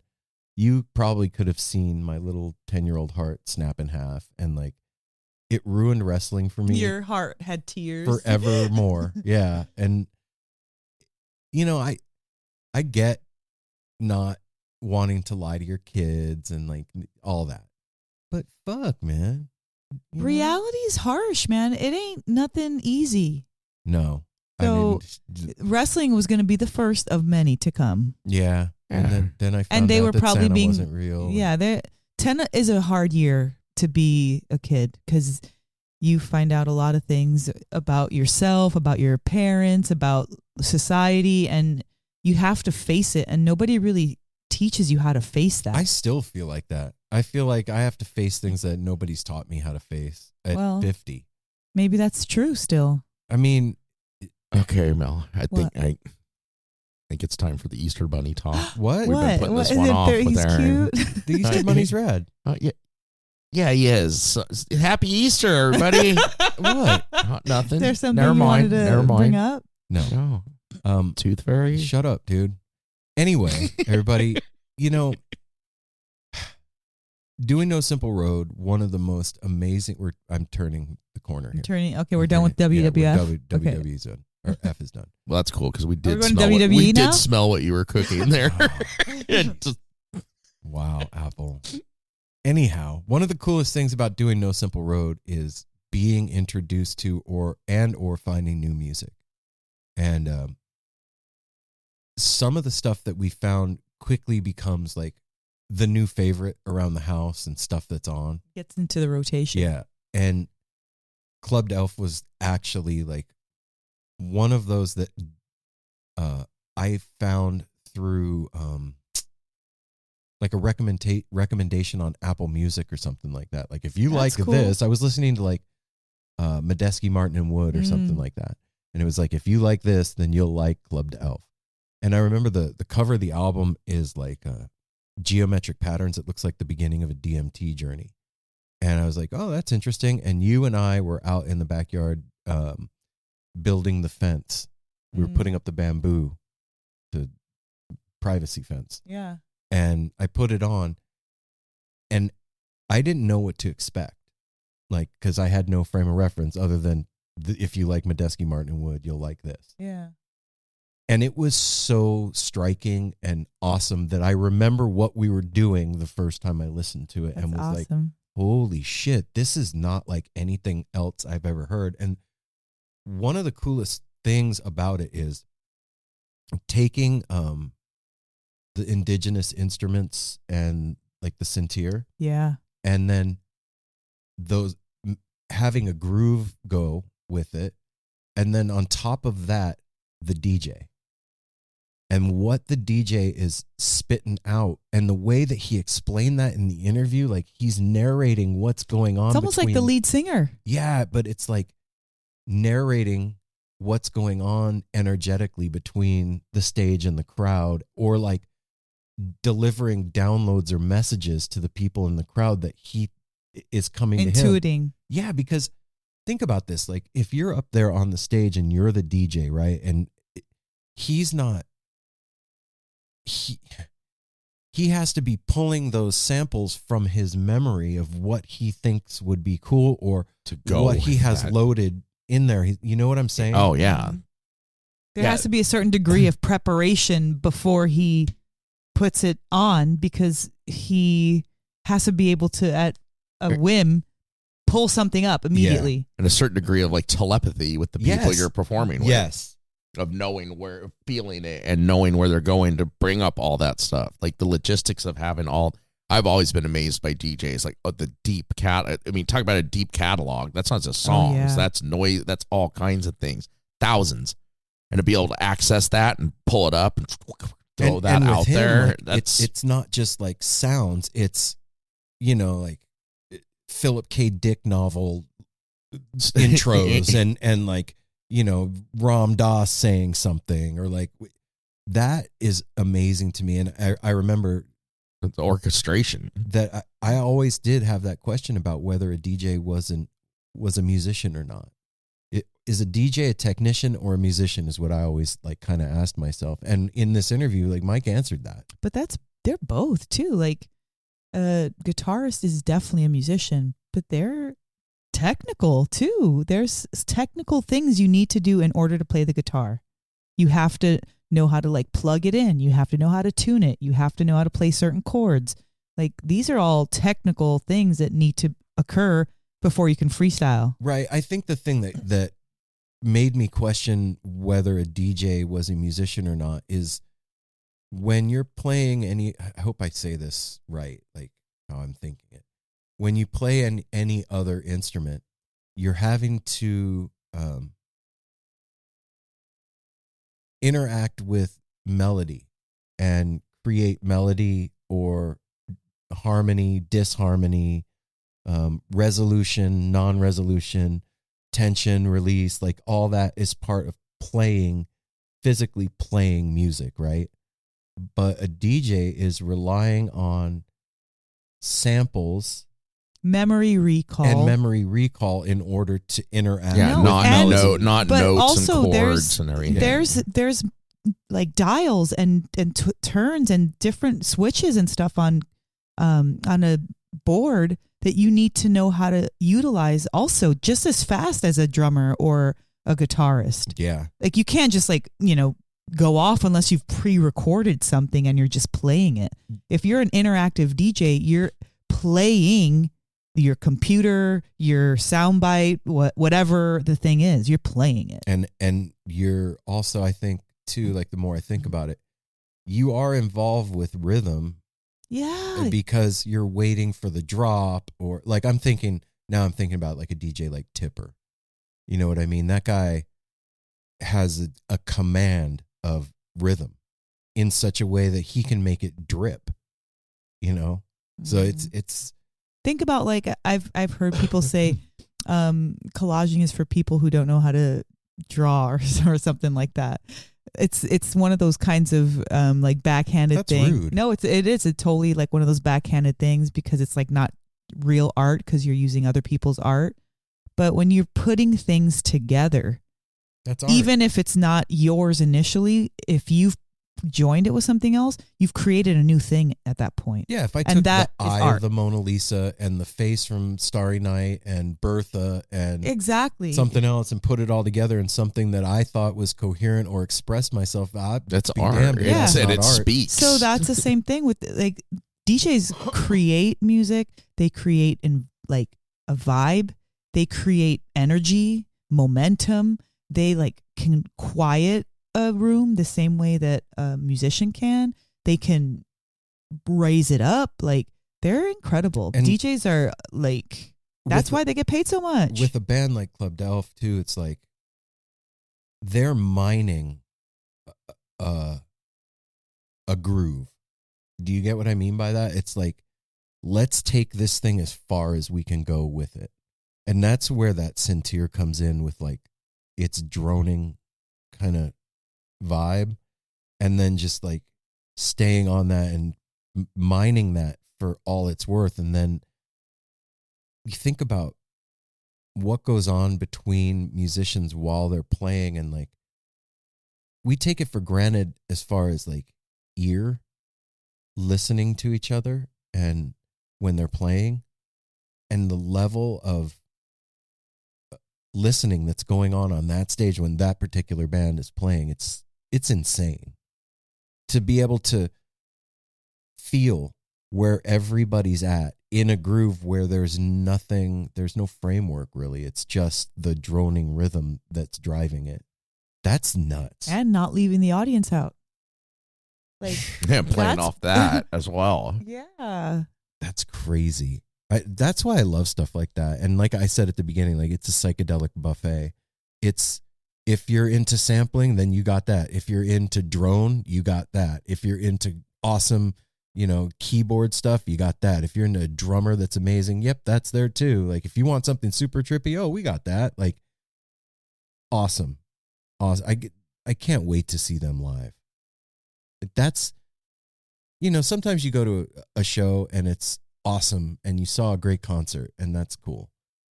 And then there's other shows where you go to and you had an experience. It changes who you are when from who you were when you walked in is a different thing than what you were when you left. And I feel like that's this kind of thing, especially with the backstory Well, what they're offering up to is not anything that anybody else is serving. It's completely different. That's This true, music. man. Sufi There's and Gnawa and yeah. It's a completely different thing that you didn't know you needed until you hear it, and it's like, oh shit. Mm-hmm. And another thing that I love about it is there's certain music that, like, I don't know, the Dead, Fish, like Goose, all that. Like, it's everyday music. Do you get what I mean by that? At least for me, it's everyday music. Like, I can listen to that in the car and sing along. I can be trippy with it at night if I want. I can listen to it while I'm working or whatever. Club D'Elf stuff is like special. I feel like that's special stuff. Like, I'm going to put that on when I'm creating something, when I'm drawing or like painting, or I need to like get into flow. What if you want to live in the flow? You just keep it on all the time. You better get a could Sonos keep and it have on that all in the every room of your house and just Get in the flow. Hey Siri, play Yeah. Club D'Elf on repeat forever. Don't do it, Siri. Don't you dare. Oh my god, that's funny. It's doing it. I gotta stop talking. Okay, that And she got it wrong. of Whatever. course. she busted out with Holy Deanne. shit, that's the first time I heard Deanford in a while. Yeah. That was funny when we were leaving. Aaron said something to what he just said, and my phone picked it. I was like, "Wait, it's voice recognition." It's like, now we fucking sound alike, bro. Yeah, my his phone Siri recognized his voice me. as my voice. Yeah. Yeah, it was like, okay, twinsies. Weird. Pretty soon it's gonna be Twinsies, facial true. recognition, other than like we're negatives of each other. Are you Apple or Aaron? You know, I guess it comes from living together, man. You just start to kind of sound the same. Mel kind of sounds like us now, too. I don't look or sound like you guys at all. No, that's good. That's good for you. Thank God. So, yeah, it's been a week. Actually, it hasn't been a week. It's been... Okay, it's been almost You're doing a math. few days. I love that you used your finger. That he used his fingers and he had to look up like Trey does when he's playing. 4 days. It's been 4 days since the last time we saw you guys. You did. You looked up and were like 1, 2, 3. That was Look, awesome. man, You got it right though. Apple. Yeah, I have talents. you do. I do. I can edit podcasts. I can draw. You can count to 4. I can sing sometimes when the feeling strikes me. I can even play the guitar a little. Math, not one of my talents, bro. You're really good at words, though. I got to throw this out there too, since we're getting into like just talk about. I'm so excited that Aaron, which you haven't played a word back against me, but Aaron, I love playing words with friends and all the words games. Wordle, the new one. Last week, he's like, okay, dude, what's that game you're playing? The Wordle. I showed him. He's like, I don't understand it. This is stupid. There's no word that has you as the second. Like, I'm like, dude, of anybody I know, you have a very strong grasp of the English language, written and spoken. You write all the time. I know you can do this. And next thing I know, you're like, I got it. Okay, it makes sense. That's kind of cool. It is. And then you cool. started words with friends with me. And I think the first word I played was pooter. Yeah, you did. No, you played poot. You played poot and thought that was the funniest thing ever. And then I added the ER. Yeah. I may be 50 in age, in years, but boy, oh boy, is there a 13-year-old little boy that lives in my head that loves fart jokes and stuff. He just really loves that shit. I think most guys are like that. I would gather. Don't you think, Mel? I don't know most guys. You So. Well, I mean, most guys, you know. Like fart jokes? And, Yes. and like silly, dumb kid shit. Yeah. That's all we can speak about is the ones we know. I mean, all those other stodgy ones that don't. I mean, I love fart jokes too. So we don't got to narrow it down. That's It's true. fun. We all have a kid. People like being silly and fun and saying dumb shit and hearing funny sounds. But no, you know what though? There are some people in this world, and I feel my heart goes out to them, that are serious all the fucking time, and like one that'll get like upset if my you mom, fart in front of Yeah. them or my around mom's them. exactly that person. Like she that is- claims she never farted. She didn't like when we laughed. She what? God. She didn't. She said she literally hated games. Wait, back up. She didn't like when you laughed. Yeah. What does that mean? You got to explain that, babe. Well, I love to laugh and I would giggle all the fucking time. And, you know, you have a little girl, they fucking giggle all the time. And my brother was funny doing fart jokes and dumb stuff. And so we would get the giggles, and it was, if we would not stop laughing, we would get hit. Because you're like yeah, like didn't okay, say we'd be anything would driving so and silly. like we were playing like that dumb, you know, license plate game or something, and like we see something stupid and I start cracking up, and she'd be like, "Oh yeah," you know, she'd be like, "What are you doing back there? Shut up! Don't be laughing too much." And I'm like, "What?" She's like, "What the hicitas?" Like she would have this like word for in Spanish, these hicitas, and if we kept laughing, she'd be like putting her hand in the back, like slapping us in the head, or like trying to grab us, and we like be separating and try to like scoot over so she couldn't reach us. I can see little yes, Mel I could totally switching picture around. and Susie like. But she would do that. But then when we weren't in the car, like she'd do the same thing. There was like a limit that we would You reach. could only have fun Yeah, for a certain Only amount. so much fun. 4 minutes. Exactly. And Life's if serious. it was beyond that, then it was too much and we needed to stop. Unbelievable. And then you got to take shit serious. She just couldn't deal with like any type of extreme emotions. If I cried too much, it was like, "Why are you crying? Yeah, like a little baby." Yeah. If you laugh too much, why are you Yeah. laughing? That would be And- Why are you conflicting. so You're serious? like, oh my god. Why are you so quiet? Why are you talking so much? Yes, yes, yes. Fuck, I can't do anything. How do I stay right in the middle? I can't No, there is find no it. middle. Why are you in the No. middle? Get Children off should the be seen side. and not heard. Why are you on the side? Get in the middle. Yeah. Yeah, that's bullshit. Yeah, no, it was bullshit. That's, you know what? But you guys know my laugh. My laugh is pretty big. It's a like yeah, loud. cuts through concrete. It sometimes. definitely, you can hear through the whole house, and that's just my laugh. Like when it's real, anyway. Like if I'm gonna just do a little bullshit laugh Around here, it's usually always yeah. real. And I got to say, I think I said this before. There are times like Mel's laugh. It 98% of the time is welcome, but like when there's been days when I'm like sick in bed and you hear it through the wall, and it's like it's not fucking funny, Mel.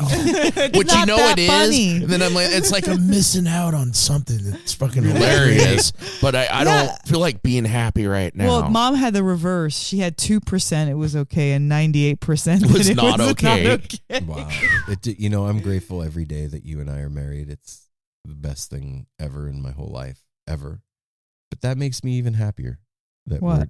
Because, like, I would think that our relationship fosters freedom to laugh and giggle Well, and Yeah. all that shit. Like, I don't think I've ever told you, Mel, you gotta stop. Like, No, well, I mean, for other things, I mean, I not do laughing. tell you what to do all the time. But But I like it. But I liked it. Yeah, our relationship definitely has, you know, liberated me in a lot of ways from my childhood ways, my upbringing. You know, I want not to get too deep into anything, but just, you know, your parents mess you up until they don't. And it's our responsibility as we age to untie all those knots that we've incurred through our childhood to our degree. Yeah. Thank you. To our degree, you know, like some stuff made me who I am. And in my life, I have like the people that I'm attracted to as far as like teaching me things or that I'm interested in are usually very harsh and hard personalities. No give, very like stern and strict. And that's definitely has to come from my mom. I have that certain kind of, but I respond to a more direct approach. I can't have somebody who's too mild or too, you know, agreeable or too, you know, too sweet. I do need that kind of like the agitation, you know, because I am sweet and I really like, I'm not that type of a person. And that's why I like it. Cause it feels like it brings that out in me to a certain degree.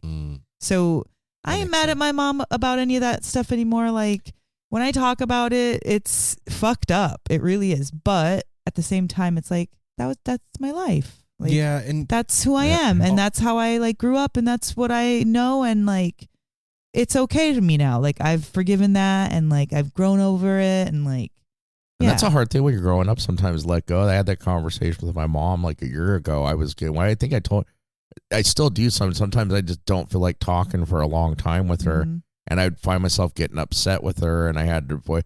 It's like, Mom, the honest part, sometimes I get angry at you for your life choices at some point. And it's like, but those are your life choices. And, like she's done things that she's stuck with and she's fine with that. And in my mind, it's like, no, you can always change, but that's easy to say when you're not that person. Yeah, when you're not in that situation. And I have such a good relationship with my mom, but I just had to avoid it. It was like, I get upset at you for some of the things you did, and all you do is complain about them and don't do anything about them. Oh, yeah. Here's the other side of all of this, dude, is when you have kids of your own, you realize that, like, first of all, there's no rule book on how to raise kids. And even if you think you're not fucking up your kids, you're fucking up your kids in some way. Yeah, because something that you think you may be doing better or that you want to correct that wasn't happening in your life, now that kid is like, well, why weren't you hard on me? Mm-hmm. We've heard that. That was one of the things that the kids had said to me, like, I wish she would have been a little bit more strict, and I wish she would have, like, kind of pushed me to, be more academic or be more of a, sports or whatever. Like, for me, I was like, I'm not doing that. Mm-mm, and I don't know that it was conscious even. I just knew that that's not how I was going to treat my kid. Well, growing up as I didn't think to find a happy medium. Generation X, latchkey, like, we raised ourselves. Our generation did. And the TV and us, and our friends. And it made me feel like, if I can make it through that, I don't need to structure them like that. There's more to life than your school book, and that's not going to make you a good person. And that's what I was concerned with our kids. Like, I want you to be good human beings that are going to add something positive to the planet. You know what I mean? I don't give a fuck what. And the one thing I saw you do with your kids is one thing, like, you're talking about that obviously you realize you were always there for them. Oh, yeah. But you were not structuring it, because that's one thing that we lacked, any of that. Yeah, I had no the parents there all the time. I gave my kids attention that I wanted to have, but I didn't, like, dictate the activities or how we would spend it. Like, if I had to be with my mom, we had to do what she was doing. There was no way she was going to, like, take me to my friend's house and, like, wait for me or drop me off and pick like, it was always her schedule and if she had to go to work or if she had to visit somebody or whatever. Like, there was none of that. So with the kids, I was like, yeah, I'll take you to your friend's house. Or when they'd mention an activity, you'd be like, okay, let's go do it. Let's go buy some rackets. I want to learn how to make baskets out of yak hair. You'd be like, okay. We're going to look up. Yeah, like, it was like that. I remember, like, going to go buy tennis rackets because we wanted to do it and we didn't have it, and we just went and did it. And,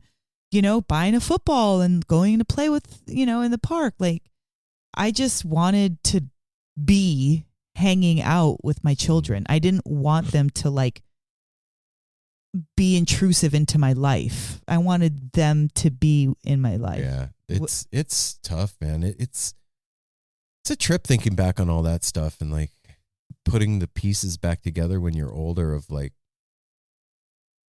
getting to decide who you are and what you want to take into the future with you and what you want to let go of. Yeah. And like, when you realize that. And, yeah, I was just gonna say, and realizing that that's a thing. Like, oh shit, I don't have to be affected by my past any longer like that. Like, I can move on, or I can change it now. I'm in charge. Like, that's awesome part of growing up and being an adult. The rest of it sucks. No, I think actually I'm down with being an adult, and there's a lot that, yeah, it's not fair in a lot of ways, and it's weird, but, like, getting older, like, you do have so much choice in your decisions and how you want to live your life, and it's liberating and it's empowering and it's so fun. Hard to be an adult, man. It's not. That's one way to look at it. It is, because everything's on you. You know what I mean? Like, but it always is. There's no, like, well, mom decided it, so that's what we're doing. Like, it's fuck now. Okay, I decided it out. Yeah, we're not. Like. I remember not long ago when in the grand scheme of things, not long ago, when we first got up here, maybe the third year, I don't know, time's weird, but, like, a tree down the street was blocking the road out So like we live on a cul-de-sac on a hill, and a tree fell overnight, and Mel couldn't drive her car down the street to get to work, so she had to take an Uber. And it was like 5 o'clock in the morning, and a tree is blocking our street. And I'm like, who's going to take care of this? Like, somebody's got to come and handle this. Where's the adult? And I had the realization that, like, no, dum-dum, you're the one that's supposed to take care of this. You're the adult that's come to handle this. Call whoever, figure it out. Like, and that kind of stuff is like, I just can't tell my dad, like, Dad, call somebody. Dad, tell somebody trees down. Trees down. Fix it. Like, no, dude, you're the dude now. And then take that even a step further when you become a grandparent. Now you're not only the one that like is taking care of stuff, but now you're the one that is supposed to know the stuff too. Like, not only do you need to take care of the tree in the road, you're supposed to already have the phone number in your phone for the service that takes care of that. You're supposed to know who to call. Yeah, immediately.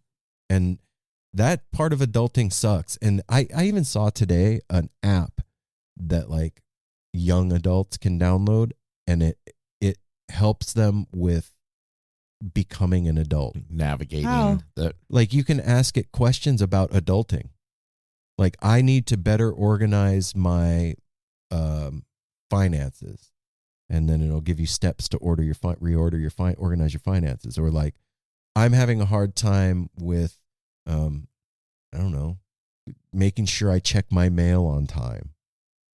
Like, What? yes, there's an app for that now on adulting. Well, The app for we everything. are a really smart culture in Well, some ways. Yeah, in some ways, yeah, we are. And if we can find things like that to make our life easier, cool. True. You know, just something cool. Think about this. What if like there's some kid out there, 20 years old, who lost both their parents? They really didn't give them an opportunity to show them how to do that, like how to pay your bill on time, or how to open up a water account at a new apartment, or, you know, how to close out your checking account when you move states. Like, you didn't know those things. That stuff's hard to. So like, that would be dope if I could be like, hey, app, whatever your name is. Apple. hey, app. Yes. You know, Here are recipes for spaghetti. You know, yeah. It is I always thought when I was a kid that at some point when I grew up, I would be grown up, like to myself. Like I'd be like, oh, I did it. I'm a grown up I now. made it. I'm a grown up now. And I You got your realized, special card in the mail. like that's AARP, isn't it? No, No? no. I got that a few years ago, and that Didn't do that it. changed nothing. No, and I realize now, like, that's never happening. I'm like I told you, there's a 13-year-old kid that lives in here most of the time, and he's giggling at fart jokes and wondering what to do when the tree falls down outside. What's the crazy thing? I shared that when you're to hear my parents, especially my dad, years ago, finally telling me at almost 80, like I don't know a damn thing. I don't know shit. I don't have none of the answers. I'm still figuring it out. I thought I did at one time, but I don't. You never know what's going to happen. Nope. You never know quite what to do about it, or if it was the right thing until it's done. So Like, true. Now I can tell you that you're grown up too. Ha ha ha ha. You don't know shit. Welcome to the club. Yeah, it's a weird club. Well, man. it's like when you get a flat tire, you do know what to do, but there's always that split moment of like, shit, like, what do I do? You know, like you do know okay, I'm going to call I think freaking. the split moment for me is like, oh, I got to deal with this. Yeah, however, whatever that AAA. moment. Yeah. What Exactly. you could do it yourself, or you could AAA. Exactly. or You can call there's- your friend. You're right around the corner. Like, there's so many things. Well, There's so many things, we went everybody. from a lot of- WWF to growing up, and we're cruising right along this Cruising week. right along. You know, Yeah, some eclectic. I talk want to there. say once again, I'm turning the corner again. I want to say once again a heartfelt thank you to Aaron and Liz from Grateful Dead Tarot. Mel and I sat for the second class of their series this week. 6-week series. Yeah. And I've read a lot of tarot books. We've been doing tarot a long time. And the Grateful Dead Tarot continues to unfold in magical new and amazing ways. And It's astounding. Yeah, it's really a mind blower. And to be on a Zoom call with like maybe 15 other people that are going through learning about it, at the end of the call, people were saying the same thing that we've been saying. Yeah. This one lady was like, I want to say thank you to you two because you have meshed two languages that I've been speaking my whole life that I didn't know went together. And another person said, this deck speaks so loud. And I just, they're not a sponsor of the show, man. Like, well, that's when we like something, we want to I talk was saying, about it. we don't talk just about the things we like that our sponsors do. We talk about everything we like. Well, no, I'm just saying that like this isn't a plug. Yeah, it's not a plug. Yeah, this is like from the heart. They've blown my mind. And let me back up. We were in the class, and like I said, Mel and I have read tons of books and tarot and for years. And I learned so much in an hour and 40 minutes with them. I learned so many things, so much. And, you know, I feel like I'm learning all over again. Is really what it feels like. I don't feel like I'm piggybacking on anything. Like, yeah, I've got a foundation, but like, I kind of like, I feel like Apple in the sense, this is brand new for me. The iconography, the music aspect to it, that's never been a thing before with tarot. So that's a whole new aspect. The imagery is completely different. And like traditionally it would be like the page would usually be like a girl, you know, and the knight would be a guy. And so like the swapping of the genders or the mixing of them and the really has helped to understand like the personality and the energy of the card as opposed to attaching it to a gender. Yeah. And so that was really profound for me. And there's just so much to it. So I second that, babe, that Aaron and Liz really created something unique and special, even though there's other tarot decks out there. If you did by whatever chance purchase a Grateful Dead tarot deck and you want to take the class, you can still take it. And the first 2 sessions, you get a video of it, so you'll be caught up with everybody else. When I think it's $100 for 6 weeks. That's really totally good. Worth 100. It's definitely worth it. Yeah, that was the really like a big deal this week, was sitting down and doing that. And this week and next week kind of feel like the calm before the storm. Like we don't have many interviews. Not a lot of company, nothing's going on, there's no shows, we're just kind of home doing our thing. It's nice. And then what? It's in my head right as you say that, not a lot of company except for a 7-piece band. I was gonna say, and then next week, next week Apollo Sons are coming to stay with us for a couple nights, and then we leave to go to Skull and Roses. So yeah, that's what I mean, the calm before the storm. Okay, they're part of the storm. Yeah, it's a good story. Yeah. So, I don't know. I'm just trying to relax this week. I had a kind of a rough week, honestly. Let's hear about your rough week.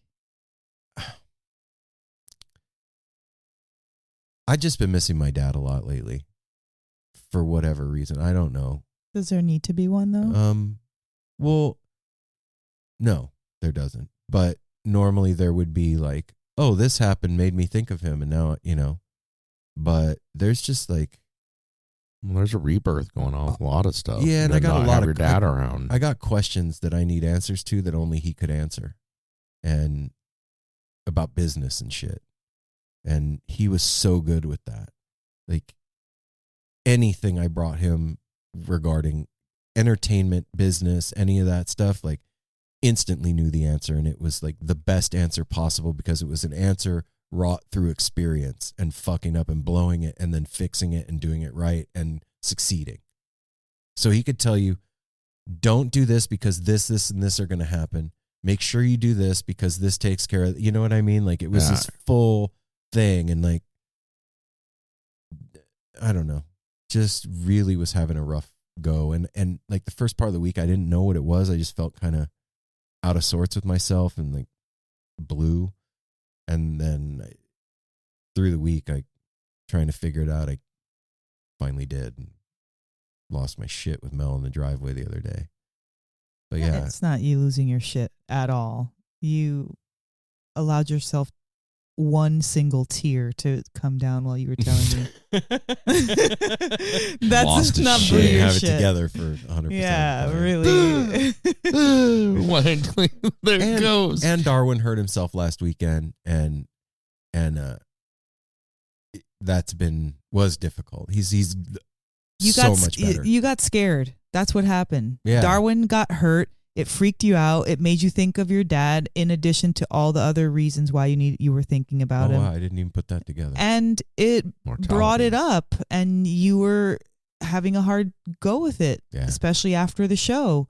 It brought up all these emotions, and you were ripe for the picking. I got plucked.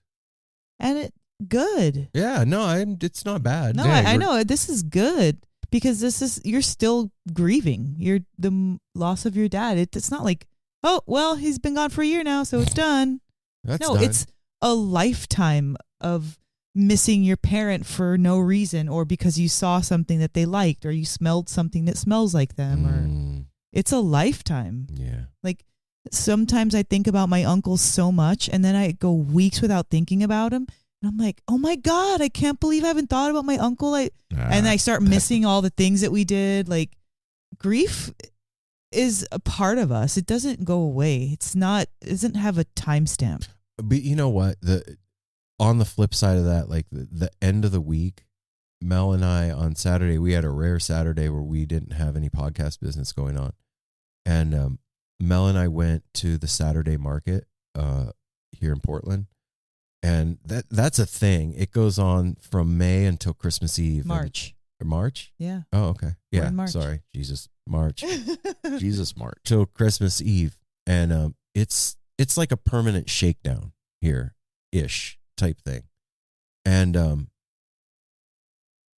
over the past 2 years, going out in public, like going to the grocery store, anywhere where there was like people gathered, there was always like a low level anxiety, like weirdness going on. The energy was off, and you could feel the fear in the air.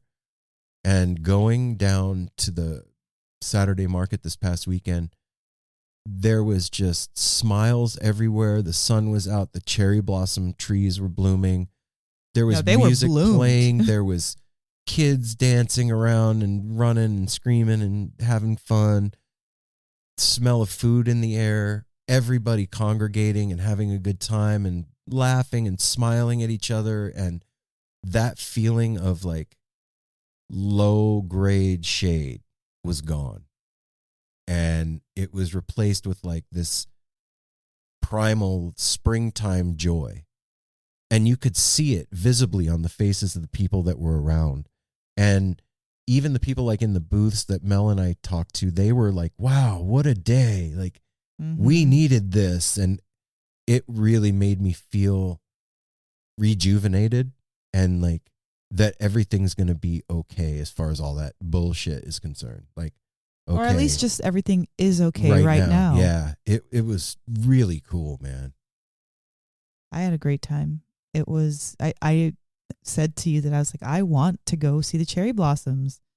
We don't go downtown as much as I would like. I remember when we first moved here, Simon was dragon boat racing with his high school team, and I would drop him off all the time before he drove, and I would spend I would just go to the waterfront and walk, and I would sit down and I would bring my journal and I would write, and like I would bring food sometimes and have a picnic and just wait for him. And it was some of the best times that I had getting to know Portland and getting to know the people in Portland and just seeing just the culture. Exactly. And like, because we're like, so, in our lives, I don't get to do that kind of like superfluous kind of city, going out to those things. Yeah. And I miss that. Because when you're there, you're part of it.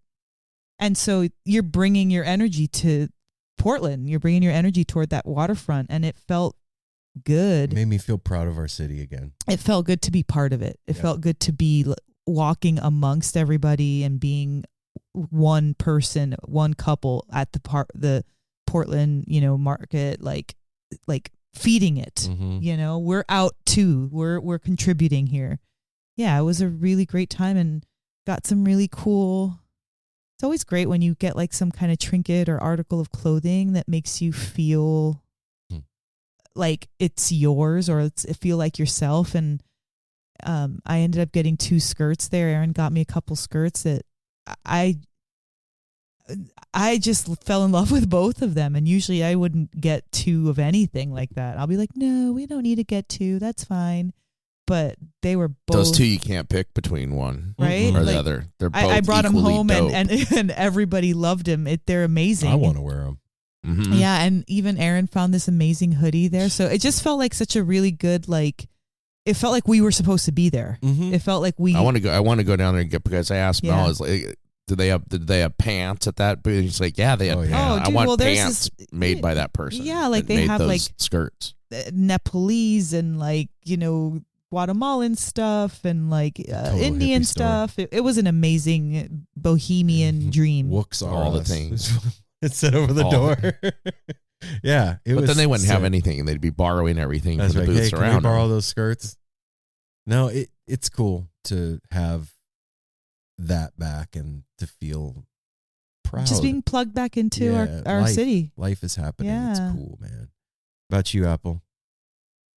But How was your weekend? and sorry, couple last I weekend? Wake up. I'm having a okay. Well, yeah, I had a rough week too. We're having a rough week. I'm dealing with going into allergy season. It's fucking beautiful out. The cherry blossoms, everything. My eyes are so puffy and blurry this week and today. But that I mean that's not that rough. It's just dealing with that shit. It comes with it. It sucks, but. The good thing was I did what I do. I painted my room yesterday. Yay! Yeah. They went out, did the waterfront thing, everything, and they were supposed to help me, but they decided to go have fun instead. Bye. Oh no, which was the painting? was the Cool. We'll best be thing back. ever. Either one of you trying to be in that small room with me, but with trying to paint, you would have gotten smacked by the extension pole, and that was a 1-person thing, and it was good for me to do it. So, and that was another step towards getting the house feng shuied and comfortable and everything. So, yeah, and I don't know. This week was kind of like days between week. There wasn't really we did a lot of shows last week and stuff. So this week was kind of like a lull. Mm-hmm. Kind of like, oh, okay. What am I supposed to do? You said it yesterday. You're like, I feel like we're supposed to be doing something. Mm-hmm. Well, you said something at Apple this weekend that I really like. I felt like in my core and to the heart, like you were like, you know, I feel like I love everybody that's in our life right now. I love how our life is right now. And I knew exactly what you meant. We had had Friday night. Yeah, we had just had some friends over on Friday night, and it was just such a good night. Nothing happened, nothing special. It was just kind of like impromptu. No. And it was a cute reunion of last Friday. All the people Yeah. that left from our house to go to the show with us were back over again at the same time on Friday It was a night. Pigeons renewal. Yeah. Hanging out. It was just like so good, and just the conversation, and we even went to sleep early that night. It wasn't even a late night. It was. It made me feel good that we're where we're at in springtime, in our life, in our home, with each other. Even like I'm always like greedy about as much time as I can spend with Jasper. Like I feel like good because I just did that trip with them, and so I'm in one of those places that it just feels like a good place to be. I actually had a really good week, despite all the other stuff. Like when I look back on it, I just feel good about it. I feel like it was kind of like a necessary thing to get through, and we did it. We have so many good episodes coming for all you guys. There's so much coming for the show. Like, look, I don't normally do this, but there's a lot going on with No Simple Road, and next week we're releasing Jeremy Schoen from Pigeons and Jennifer Hartswick. no, No? Jeremy Schoen and Bodhi Mojo next week, and then the following week is Jennifer Hartswick, and we just got a lot of great stuff coming for all of you, and we're going down to Skull and Roses, and we're going to be doing interviews with like Pink Talking Fish and Marcus Razak and Circles Around the Sun and the Alligators and on and on and on down there. So we're going to have all that coming. And, you know, the travel thing is back on and all that, all this stuff is happening. And it all costs money. And like, we need your help, straight up. This No Simple Road thing is a community of people, and like, it's an exchange of energy. We put our time, talent, energy, and focus into creating these episodes for you, and then I edit them down and put my intention and will into it and send it out into the multiverse to like, hopefully it reaches you and it you feel like we're with you and we get to hang out together and you're entertained and you feel good and you learn stuff and you laugh and all that. And like, the energy exchange comes when we give to each other.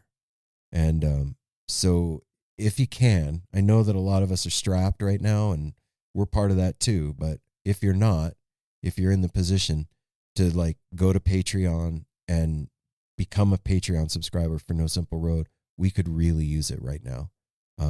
I mean, we're not getting ready to shut the show down because we're broke or anything, but everything's more expensive right now. And even if you give $1 a month, it helps. And, you know, again, this isn't another commercial. This is just me talking straight to you guys. Like, we need your help. If you listen every week and you're not on Patreon, please consider it, you know, just $1. That's all I'm saying. You don't have to do more. If you can, that's rad. I'll fucking tap dance for it. But, You will. I will. Totally will. Take me up on it. Get you some tap shoes. Mm-hmm. Mel and I will do a salsa dance for you. But yeah, we could really use your help. And we got a lot of really amazing stuff coming. And this summer is going to be one for the record books. That's all I've got to say. There's a lot of amazing shit we have planned and a lot of engagement with all of you out there. And I think that's the thing that we're most looking forward to, is spending time with the No Simple Road family and getting to know you guys again and hang out. So that's my spiel. Yeah, we good? Everybody? Spiel. I like that word, spiel. Yeah. All right. That's my spiel. Is it? How do you spell spiel? I'm really hungry. Like, I'm beyond hungry. I'm deliriously. Feel like I'm like fading out. All right, here really we go. Bad. We'll be back next I'm sorry, week. We're gonna everybody. go get something to eat. Yeah, we've worked ourselves to the bone. Yeah. Donger need food. We'll be back next week with more stuff and things. And hey, remember, we love you guys. You are the best people Listeners ever. You're the best listeners in the ever. history of things. It's Very fun. good. Yeah, if you were listening, you were very good listeners. You've listened all the way to the end of the show. Well. We love you. And take care of yourself. Smile as stranger, safety third, hydrate. We'll see you at Skull and Roses. We will also see you at Fish in New York City. And Be groovy, stay groovy, groove on.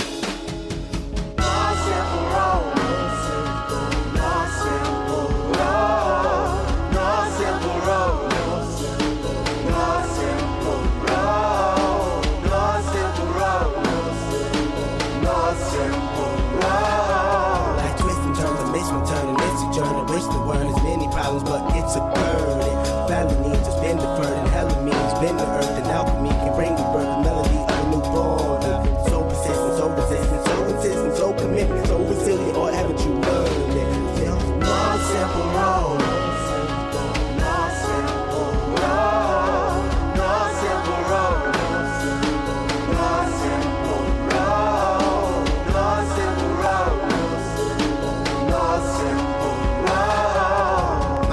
Shattered as I focus through the spot in the corner that is still intact. The react is both a defense mechanism as well as a fear. We've traveled this road before, so we may think, but it's a tad bit of strange similarities that feed an A equal A complex. The fears of your past do not equal the perplexities of the current road.